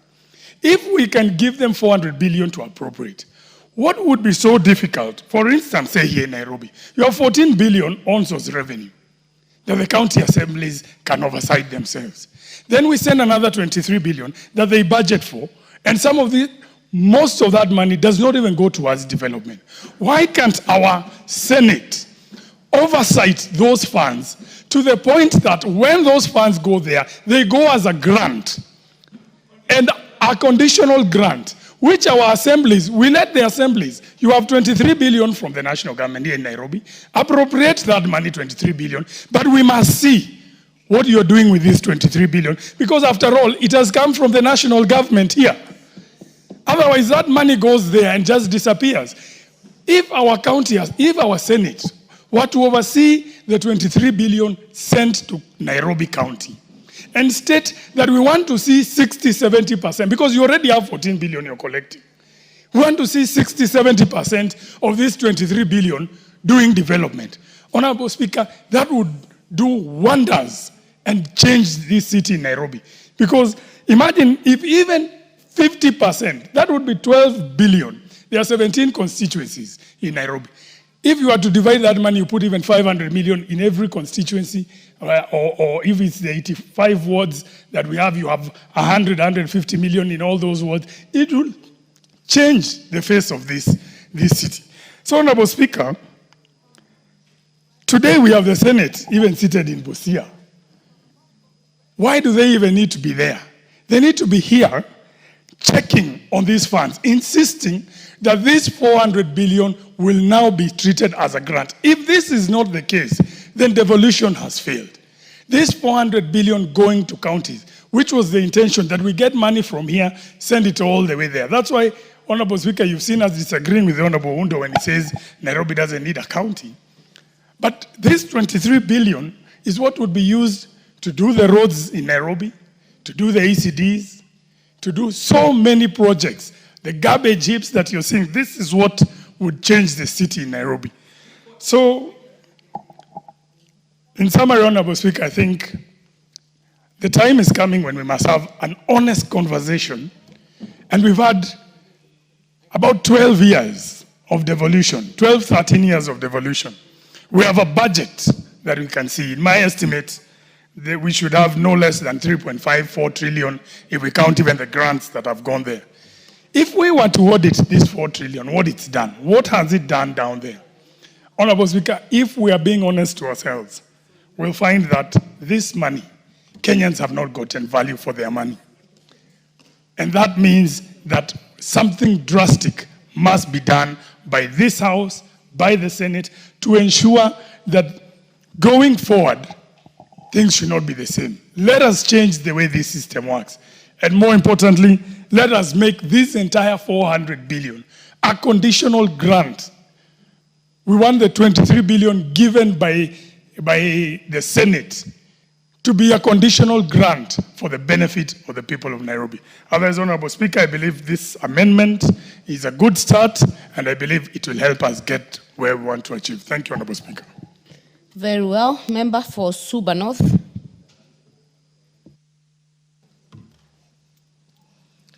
Thank you, Madam Speaker. Madam Speaker, I would want to thank the mover and wish to support with reservations. And the reservations arise from the issues that are raised by Honorable Undo. And what Honorable Undo has raised is significant in the sense that a recent court decision that was actually arising out of a matter that was taken by the Senate declared that all money bills must originate from here. And when I read that, maybe we need a further interpretation, but from my interpretation as a lawyer, Intergovernmental Relations Amendment Bill, it's a bill. So even if it's an amendment, it is still a bill. And if it's going to cost expenditure, that makes it a money bill. So it should have actually originated from here. In substance, I agree with the issues that are raised here, But again, just to emphasize on what some of my colleagues are raising here, that as much as we are putting emphasis on this agency and institutionalizing the Assemblies Forum because they've been having it, which are not bad things. But the problem is that in Kenya, we are getting paralyzed by analysis. We do too much analysis, we have too many conferences, we have too many meetings. But we don't focus on the things that truly matter. And the things that truly matter, which have actually been raised, some of the things that have been raised by Honorable Mwenje, is that Honorable Raila Amolo Odinga pushed very strongly for devolution because he knew that devolution would make a difference. But now if you look, and I've been very impressed looking at what the Senate committee led by Senator Kajwang has been doing of late, and I've been wondering, is it that they're being televised now? Is it that I'm watching them now? Or why is it that they seem to be doing work a bit differently now? And it's very impressive what they are doing because we are actually seeing them focusing on issues that are of concern to counties. What we need is a lot more emphasis on monitoring the funds that go to the counties and ensuring that they actually follow the law. A lot of the counties put too much money on recurrent expenditure as opposed to development expenditure. And because of that, we are not going to see the purpose for which devolution was established, which was to accelerate development, especially in areas that have been marginalized. How I wish they could follow the example of NGCDF, which I think is one of the best managed funds in the whole of Africa. I wish actually everybody would emulate NGCDF. I'm doing my PhD and I'm writing on, I know I've been saying this PhD thing for a long time, but why can't I not say? It's not easy to do PhD. And you can see I'm even giving Honorable KJ to connect me to technology. I'll soon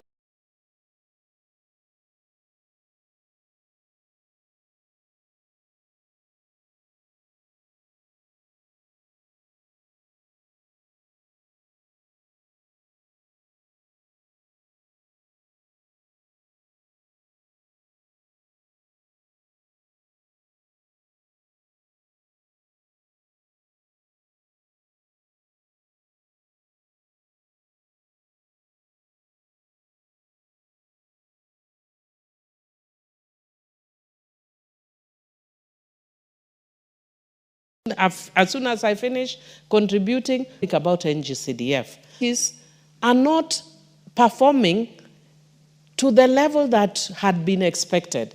And therefore, many people think that the counties are not performing because the money they should be given should be CDF money. CDF money is a drop in the ocean. If you compare the money that governors are receiving, CDF money is a mere drop. Yet CDF money, you can actually see what this infrastructure that is being done. And why is that? Because CDF has very little recurrent expenditure. And because of the structure that has been put in CDF and the monitoring, I think it's the only fund that is audited by 3 different agencies as opposed to any other fund. Why can't we have the governor's funds also audited by 3 different agencies? What I'm hoping Senate could bring is a law that strengthens devolution based on experience. Based on experience, they should now be telling us, these are the loopholes. These are where there are challenges. And I know some of the governors will not say it, but part of the reason that they have ghost workers is because people are putting too much pressure on them for employment. And because people are putting too much pressure, they can't do anything but force those ghost employees. But if we pushed and insisted on systems and the law to be followed, then it doesn't matter how much pressure is put. Like for MPs who are here, it doesn't matter how much pressure is put on you. You are not going to employ anyone with NGCDF. How? Where do you get the strength or energy or the law? Where? How do you start? There is no room to employ anybody under NGCDF because the system is solid, the system is structured, Of course, there may be one or two who might sidetrack the system, but I always ask people, for a member of parliament to be able to go and steal money, you know who you are, you actually have to connive with? You have to connive with your fund account manager, you have to connive with your chairman, and you must connive with the project management committees. All the way to the district accountant. To the district accountant. So really, by the time you are doing that, you shouldn't. Yeah, the national board and treasurer. And you shouldn't actually, by the time you are doing that, I don't understand why you are even in parliament. You should go home. And the funds in NGCDF are so minimal.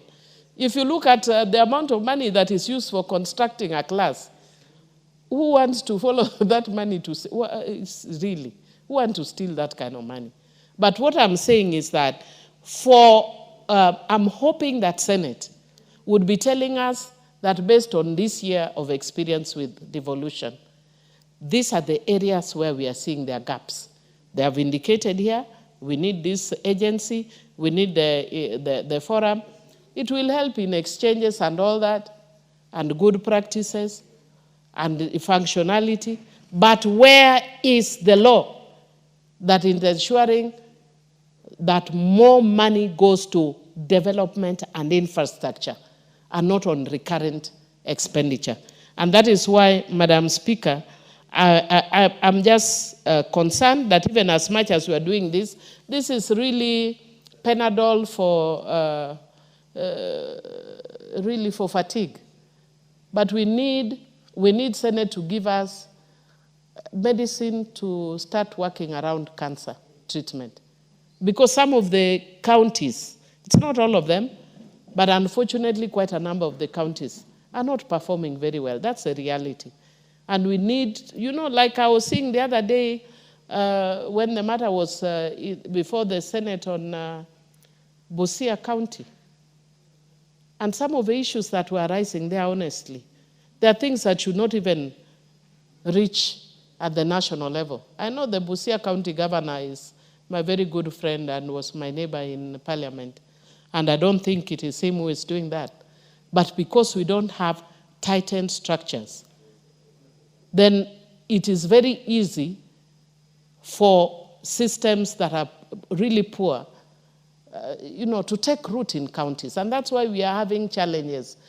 If you ask these members, maybe for people like AJ it might be a bit different, because you come to Nairobi and they already have classrooms in most of the places. But in our areas where there are no classrooms, rural constituencies, there are no classrooms, there are no dining halls, there are no, I know KJ wants to raise a point of order, but you can't compare Nairobi. It is actually a point of information. Okay. Do you wish to be informed? I wish to be informed. And note you have only 30 seconds remaining. Honorable KJ.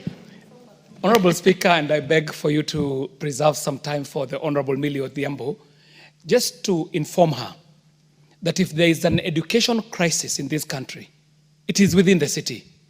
And this is coming from the Member of Parliament who is hosting the largest primary school by population, Ndurarwa Primary School, which is now at around 7,000 learners who are admitted to one compound that they are sharing with the DCC, the constituency office, the DSEC, the community center, to a point where last year we had to come to this house and plead with the members to consider us affirmatively so that we may be able to remedy the situation in the schools within Nairobi City County, where our systems and our classrooms had been condemned as unfit for human occupation, some that were last handled in the era of the Councillor Margaret Kenyatta when she was the mayor of Nairobi.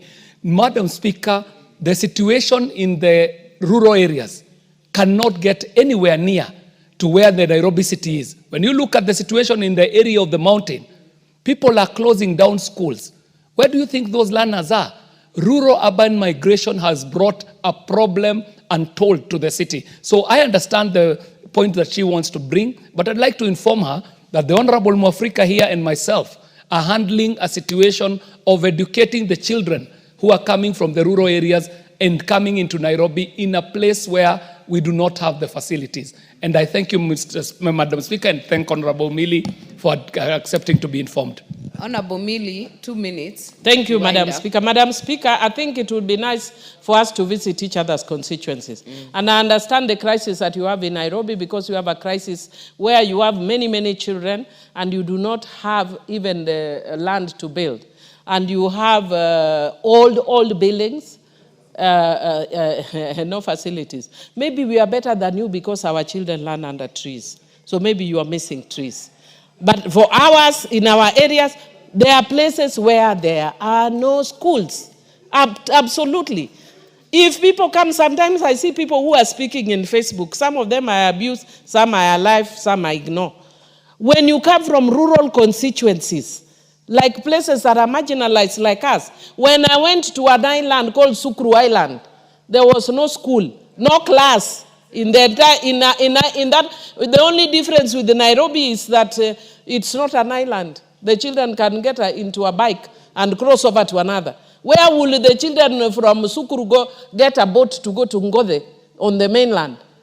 So we have very unique challenges. What about people who are coming from Remba or Ringiti Island? We have very, very strange challenges in rural constituencies. And when you hear people, you know, these young people of Nairobi, kujeni mashinani, so that you see real life, real poverty, real challenges. Madam Speaker, recently I broke down at an international conference when I was talking. I have to get therapy. The challenges we face in doing our work, I don't think people understand. We face a lot of challenges. If you have a heart for humanity, the problems we face in our communities will break you. Will break you. I don't think people know what we go through.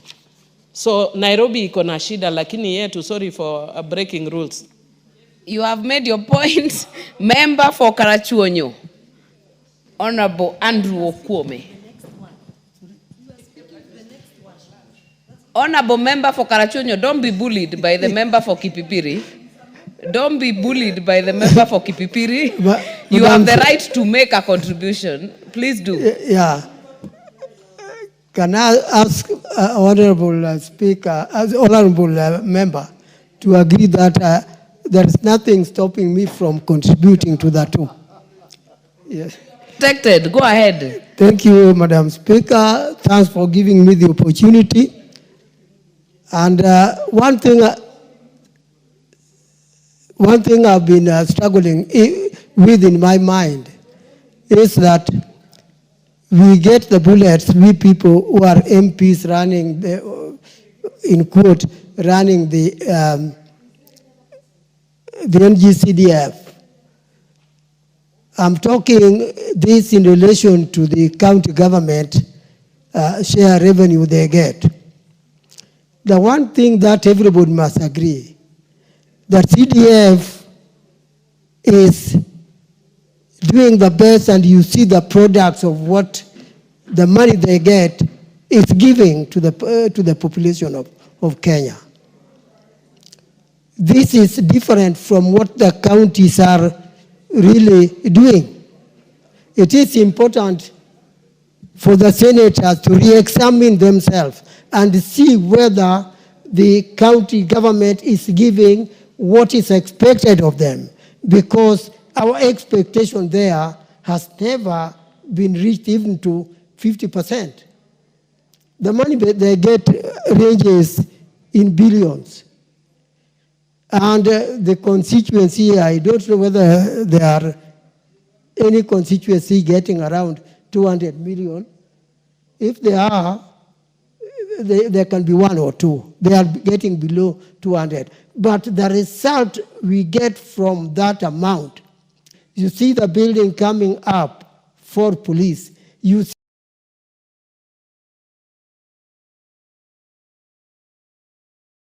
see the building coming up for the prisons from that small money that NGCDF get. But I don't know, maybe they should send an auditor who is not biased to also see what's coming from the county governments.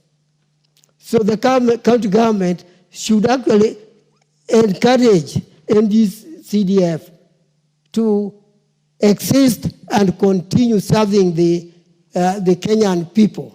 This is very essential for the development of this country. In fact, some of us can be proud to say, yes, I have done it. A statement which cannot come from governor, and if it comes, it will be from very, very few governors. Those that I know are my friends. I'm not attacking them. I'm attacking what is happening in the counties.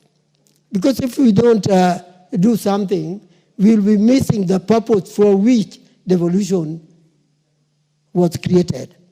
Devolution as a system is excellent. We must have it. And I thank His Excellency Raila Amolo Odinga for having thought of bringing it. He did a wonderful thing. But if it were followed, Madam Speaker, if it were followed, from that year it started, by now we should be many miles ahead of what we are today. Because the purpose of that creation of devolution was to develop Mashinani. In fact, it's because of this that I'm totally against e-procurement, because it is trying to... Member for Kipipiri, you're totally out of order. Go to the bar, bow and come back. Member, continue, Honorable Member for Karachuri. I was saying I'm against the e-procurement on one simple ground. That whereas NGCF, for example, was meant to empower the population of the areas they are covering, e-system will be giving tenders to people even from without the constituency the money was given. And this is missing the purpose for which the NGCDF was created. It was not just to build the schools and whatnot. It was also to help the contractors of that particular constituency to develop, get the projects and earn something to improve their situation. Madam Speaker, we have many things to take care of that can make this country develop and be proud of devolution. I plead with our senators to see the way we do, that NGCDF is doing a lot.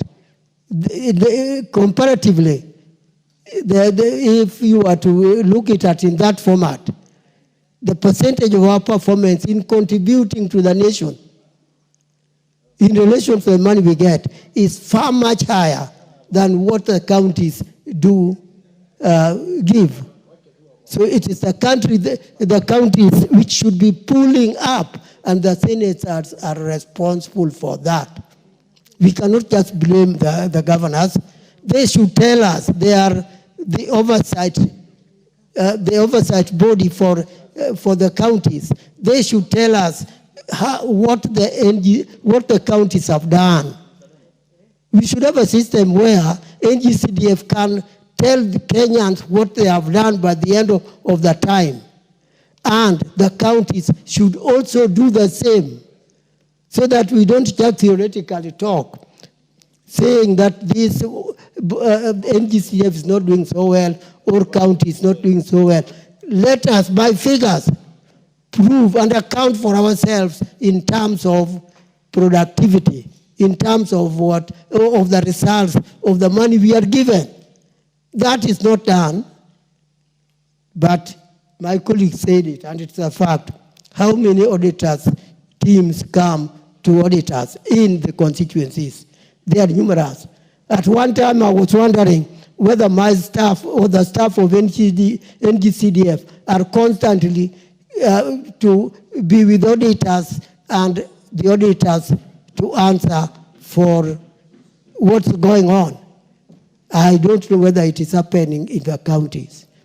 Madam Speaker, thanks for giving me the time.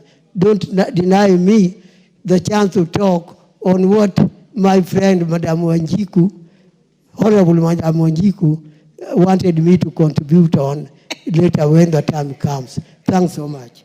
You have every right. And before I call the mover to reply, I would want to note that serious issues of constitutional nature have been raised, both by Honorable Millie Odhiambo and Honorable Oundo, and we will transmit it for the Speaker to make a communication on those matters.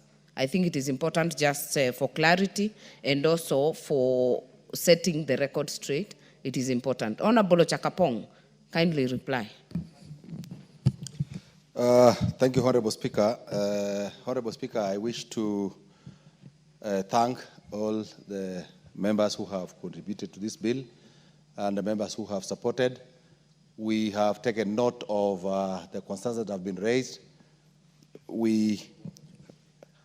Whatever they have raised will give us insights and will inform decisions in the next phase of this bill. Honorable Speaker, I want to say that the Council of Governors is already receiving resources from the national government, but much of it is recurrent, and that's why they seek to just be integrated in the law. And the Council of Governors and the agency, the Council of Governors will deal with issues cutting between county governments. And the agency is a secretariat of the summit, but will also handle disputes between county governments. So, Honorable Speaker, once again want to thank all the members who have contributed to this bill, and I therefore beg to reply. Thank you very much. Very well. We shall defer the question to the next appropriate time. Next motion, next order, rather. Order number 12, motion, consideration of the sessional paper number 5 of 2024 on the National Green Fiscal Incentives Policy Framework. This to be moved by the chairperson, Departmental Committee on Environment and Forestry, and it shall be deferred. Next order, shall be deferred to the next appointed time.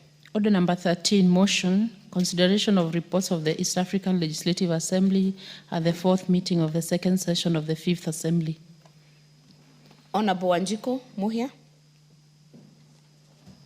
on behalf of the Committee on Regional Integration.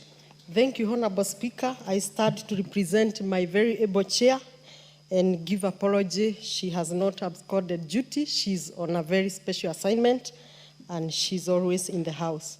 Honorable Speaker, I beg to move that this House adopt the report of the Select Committee on Regional Integration on its consideration of report of the EAC, East African Legislative Assembly, and 4th meeting of the 2nd session of the 5th Assembly, laid on the table of the House on Wednesday, 24th September.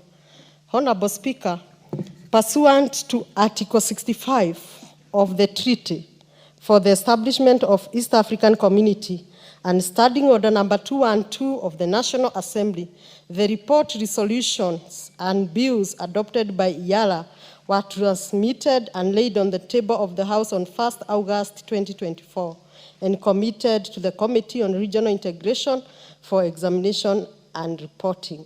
The committee considered the IALA reports as follows. 1, the report on the assessment of implementation of the EAC budget for financial year 2024-2025. 2, the report on supplementary budget request and the EAC supplementary appropriation bill 2024.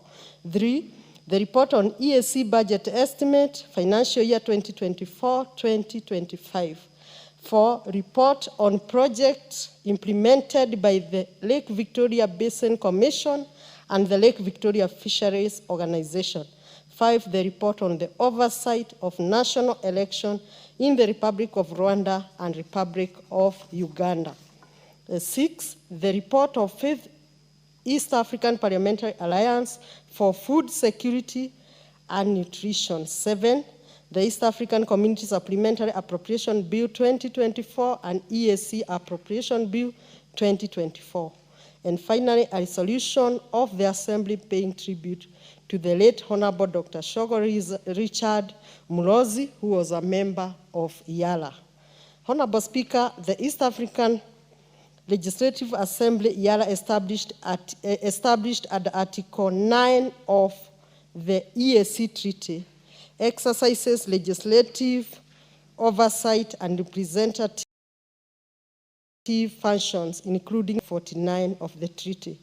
At its fourth meeting of the second session of the Fifth Assembly, that is 23rd June to 4th July 2024 in Arusha, Yara adopted and forwarded the National Assembly the aforementioned report. Honorable Speaker, the committee, having considered the report, made the following observation. 1. Only 77% of partner states' contribution were received for financial year 2023 and 2024, with the Democratic Republic of Congo making no remittance, thereby stalling critical EAC programs. The supplementary budget of USD 11.1 million exceeded the 5% ceiling set at the Budget Act, raising accountability concerns.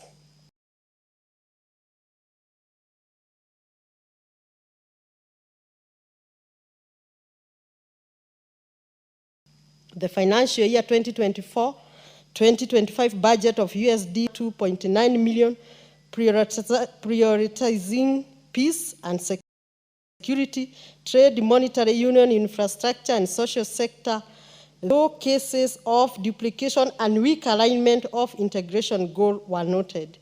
Kenya continues to play a key role in hosting the Lake Victoria Basin Commission headquarters in Kisumu, and the Victoria Fisheries Organization projects are critical to climate resilience, food security, and livelihood in the region.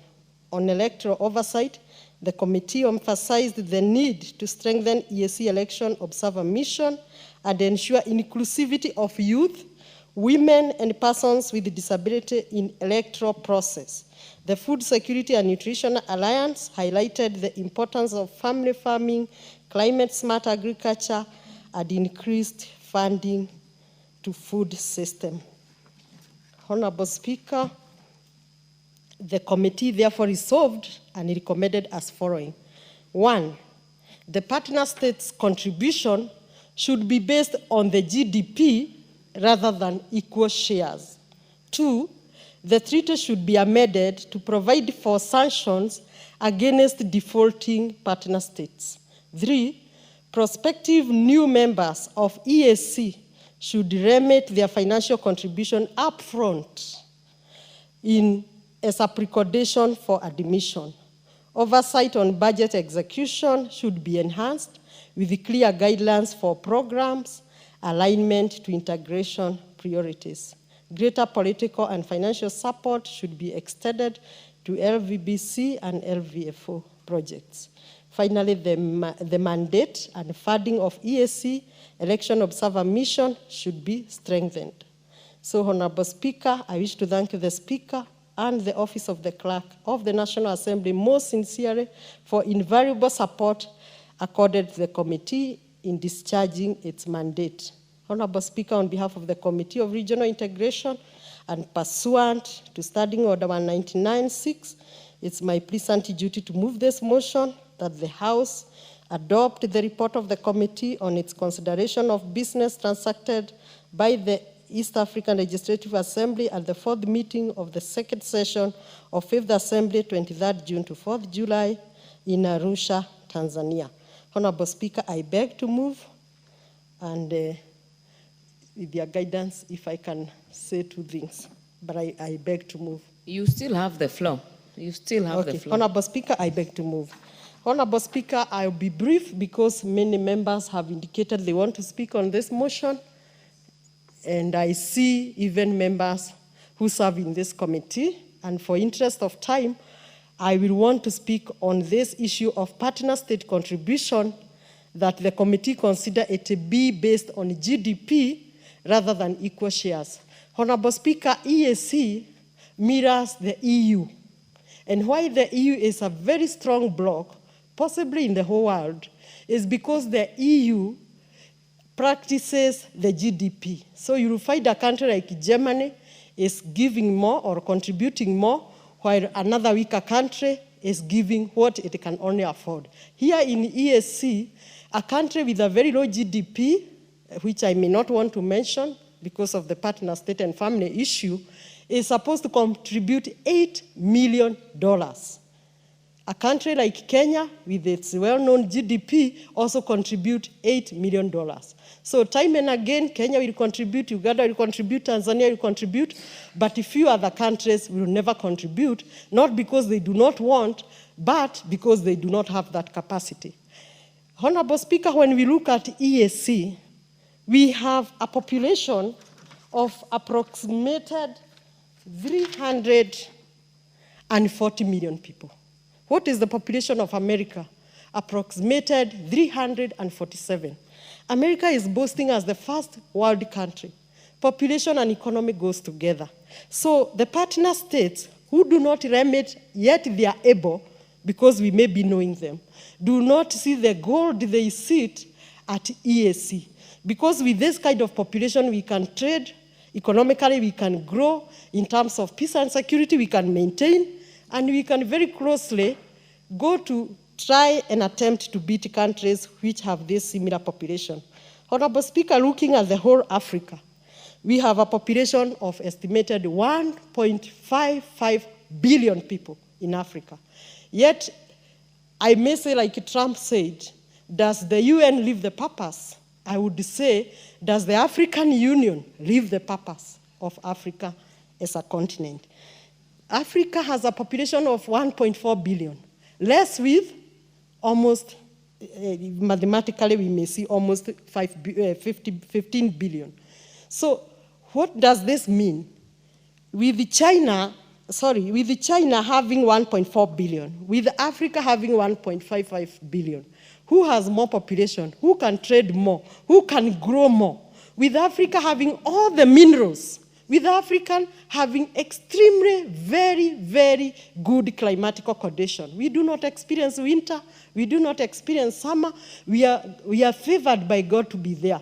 With Africa having great labor personnel, Africa is exporting the labor to Gulf and other Asian countries, even including the Western countries. So having this population, if African summit members could find it fit, they would strengthen the EAC, they strengthen the IGAD, they strengthen the ECOWAS, then together we strengthen ourselves at African Union, and Africa can beat even America.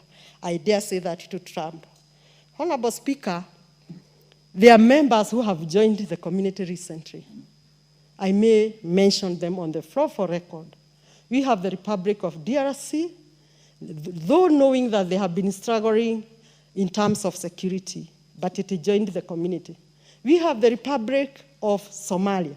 Honorable Speaker, the committee, and this is my personal recommendation, do recommend that we put a clause where we ask members to contribute upfront to test their seriousness. Because in Tanzania, we used to say, East African community, in Kiswahili, Honorable Speaker, ni shamba la bibi. Honorable Jamatia know it very well. Why do we say this? A partner state will join the community.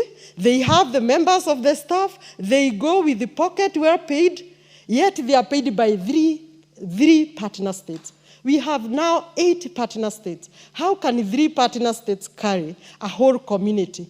When a partner state is joining, it must know that there are payments, and this is an obligation which can grow the community. So it is a very sad story because the committee looked at the budget issues.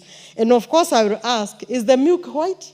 Is the grass green? Because even if we are saying that this budget is ABCD, but what budget? We never fund our budget. With 3 countries, and the budget is maybe $60 million, while we have funded the budget from the other stakeholders of goodwill, but we never raise the money to support our budget as EAC. So in conclusion, Honorable Speaker, also a critical thing is missing in EAC.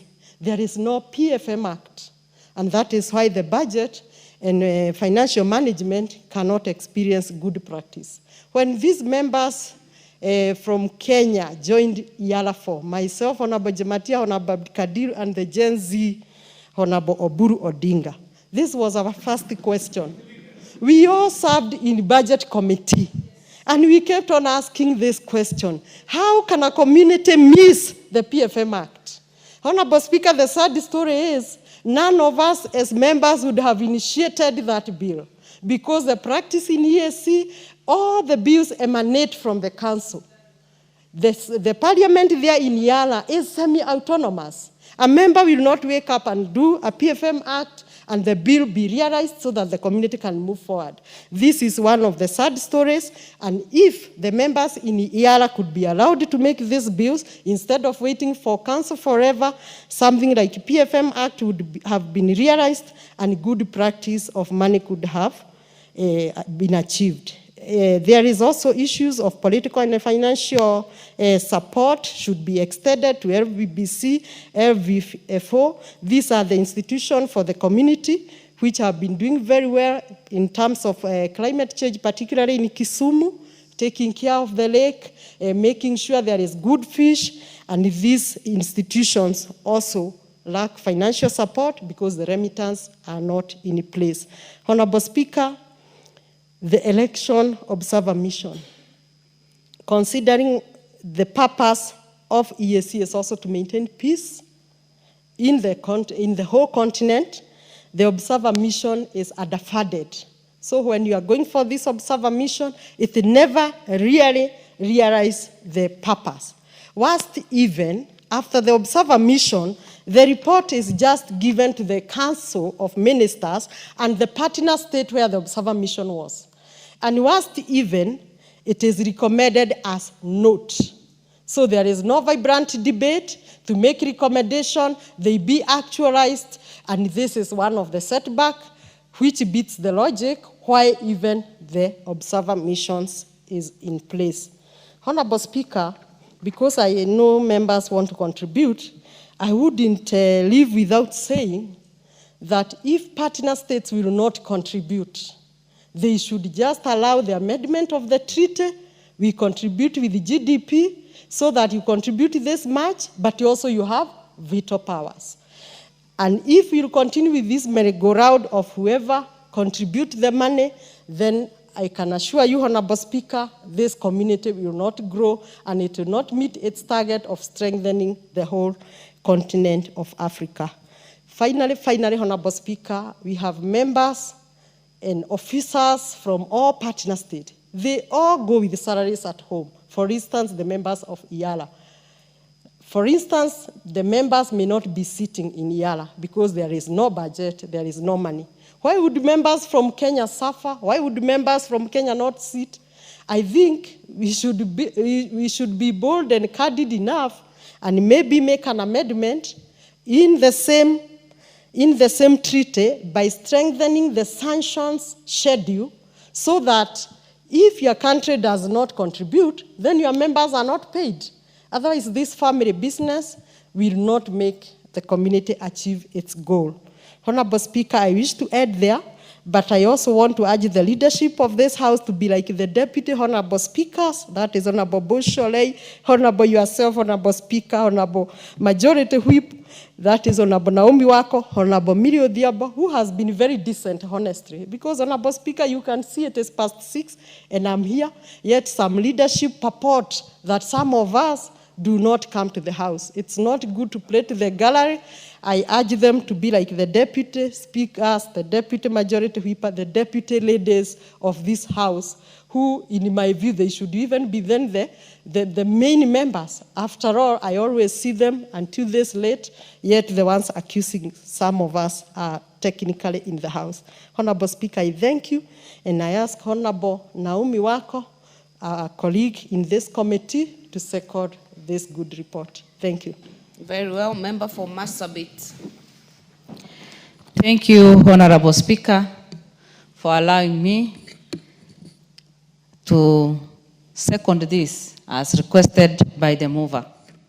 I want to congratulate Honorable Wamuya for moving this report very ably. She is a member of that committee, and we have a very able chair who is also a very committed member, chairperson, and has a lot of passion for this committee to progress well. Honorable Speaker, the mover has covered every area because of her experience.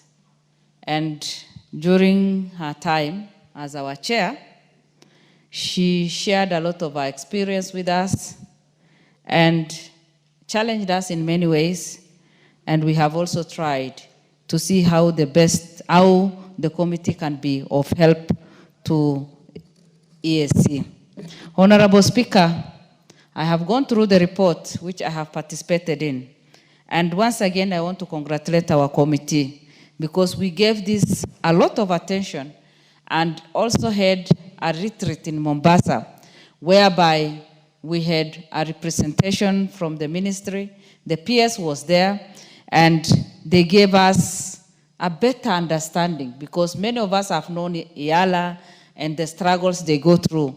But during that retreat, we were able to understand the situation even in a better way. And the committee recommendation is what I will focus on as I second. Number one, the mover has already touched on that, but number one, the committee recommended to address the persistent financial challenges facing the community. The committee underscored the urgent need for joint roundtable meeting between IALA's Budget Committee and Integration Committee for all partner states. This, Madam Speaker, is very important because unless we try to solve this problem, the challenges that IALA or East African community is going through will not be solved. And we need to get to the root and see how best we can solve this problem, because if only 3 partner states does their contribution 100%, and the rest are not doing that. And I understand sometimes even the IALA members of parliament are not paid on time. They don't get their allowances. They don't do the visits they need to do simply because they don't have the money. And the question is, for how long will this continue? I remember in the 12th parliament, this was discussed in many forums, and that problem has not been solved. Well, we are proud as Kenyans because from the report, we were told that Kenya is performing very well and submitting, on time and sustaining even the others. But for how long will that happen? So for us to solve that problem, we must sit together as the committee has recommended. Number 2, the committee further proposed a shift from the current eco-contribution model to GDP-based formula, because the other one is not helping us. And so if we can base it on GDP, we might be able to encourage those who are financially struggling. Number 3, to enhance financial discipline and accountability, the committee should amend the EAC treaty.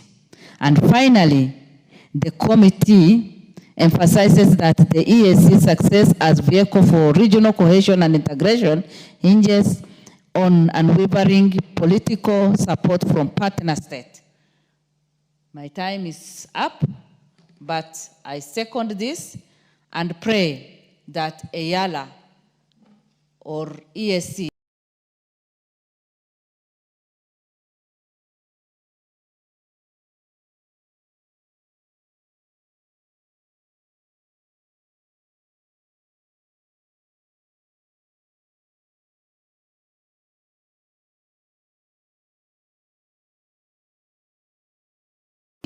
will be out of the current challenges they are in. They are really struggling to see the struggles, but see how best we can solve.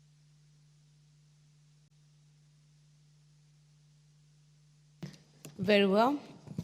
Honorable members, allow me to propose a question that this House adopts the report of the Select Committee on Regional Integration on its consideration of reports of the East African Legislative Assembly at the 4th meeting of the 2nd session of the 5th Assembly, laid on the table of the House on Wednesday, 24th September 2025.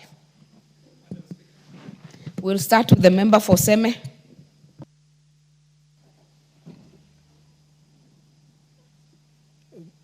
This side. The mic is roving. It's back to you. Thank you, Madam Speaker, for this opportunity.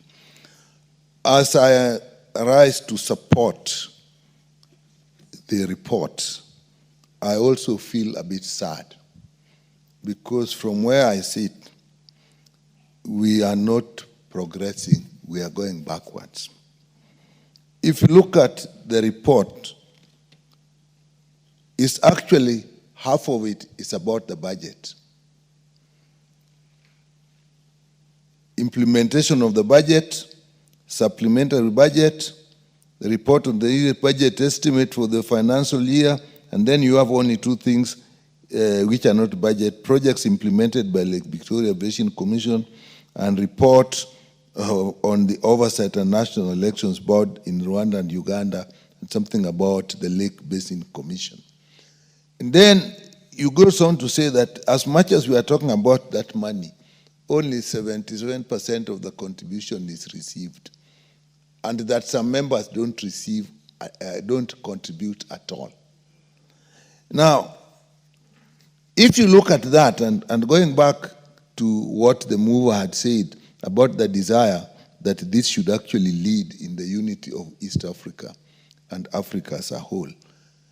You know, in 1958, Kwame Nkrumah, the moment they got independent, actually called all the newly independent African states, I think in Ghana, in Accra, and they said, can we get together? The resolution was that let all of us get independent, then we will sit down to unite. His proposal was that as you get independent, let us unite and come in and join an existing institution. Obviously, they all got independent, they all went their way, to the pleasure of actually our colonizers. In 1962, when we were just about to get independent, I think it was President Nyerere who actually suggested that they can delay their independence so that the three East African states then become independent together. Well, it didn't happen, and now we are where we are. So what we are seeing, and when I grew up, I didn't know the distinction within the three East African states. Maybe I've said this before, but look at what was one. East African Airways was one. East African Railways and Harbors was one. East African Road Services, even buses were one. East African Power and Lighting was one. East African Telecommunications was one. The Airways was one.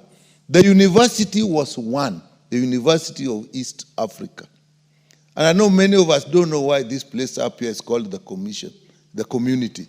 It was the headquarters for East African Community Common Services. And that's why it's called community.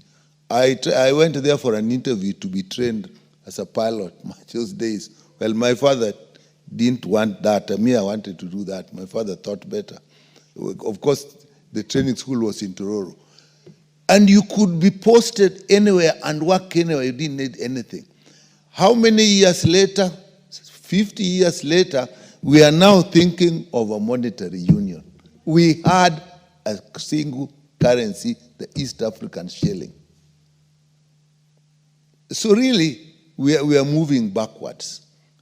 And me, as I support this, all I can say, if those who are in the assemblies there, whether they come from East Africa, whether they come from Kenya, Uganda, Tanzania, and now DRC, and the others that are coming in, I think when we go to that IALA, I think we should not think as members of individual countries trying to get advantage for our individual states. We should go there as people trying to get one union of East Africa. If we think like that, I think even these issues of contributions will actually work out better. You see, we have a weak center, but we are bringing in others. The East African, the original three, are not strong enough. But now we are bringing others, and I think that will just weaken. You cannot expand when the center is weak. So, Madam Speaker, I would have said more, but I am going more on history. But we should look at, although the headquarters is in Arusha, probably the real regional headquarters for East Africa is actually Kisumu. So basing these institutions in Kisumu is actually a good start. But we should just really see this as one unit. And those who have been there, members who are there, try to see what can be done. KJ. Honorable Speaker, I thank you. I want to thank the Honorable Wanjiku Mohia, her herself a very consummate East African who has served in Yala, and I also see in the House the Honorable Jamatia Sergon, herself also a former member of Yala. Madam Speaker, the reports that have been laid here are rafts of reports, and allow me on my behalf and on behalf of the people of Dagoretti South to also send my condolence messages to the Member of Parliament who lost his life, and say pole to that family and to the East African community. There are many issues that have been raised by these reports, most of them having to do with budgets. But Madam Speaker, where the Honorable Member for Seme leaves it is where we should start, asking ourselves about the foundations. Madam Speaker, the borders that we pride ourselves with today are indeed artificial borders, borders that keep us apart as a continent, a people who are one, but separated by powers that are external from away of Africa, out of Africa.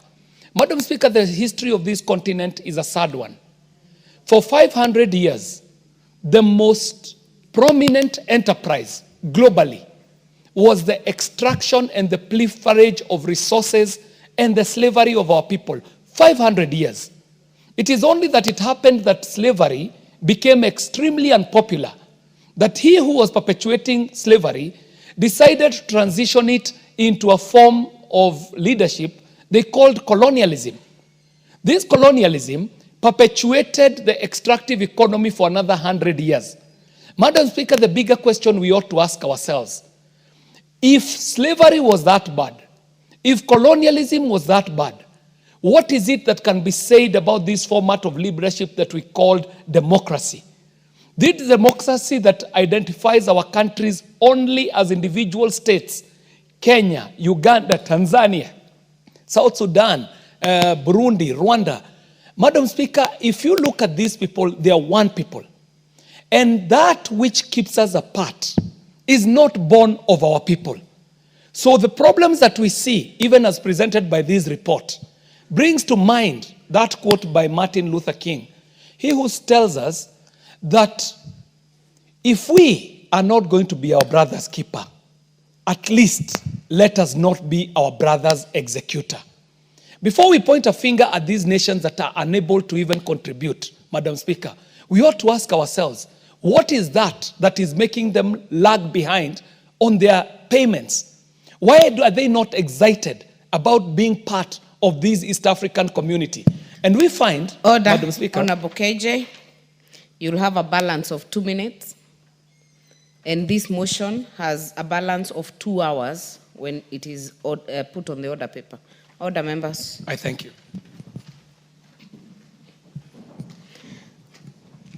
Honorable members, and the time being 7 p.m., this House stands adjourned until Tuesday, 14th October 2025 at 2:30 p.m.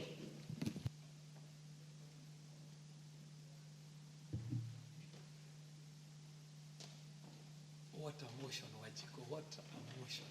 Wow.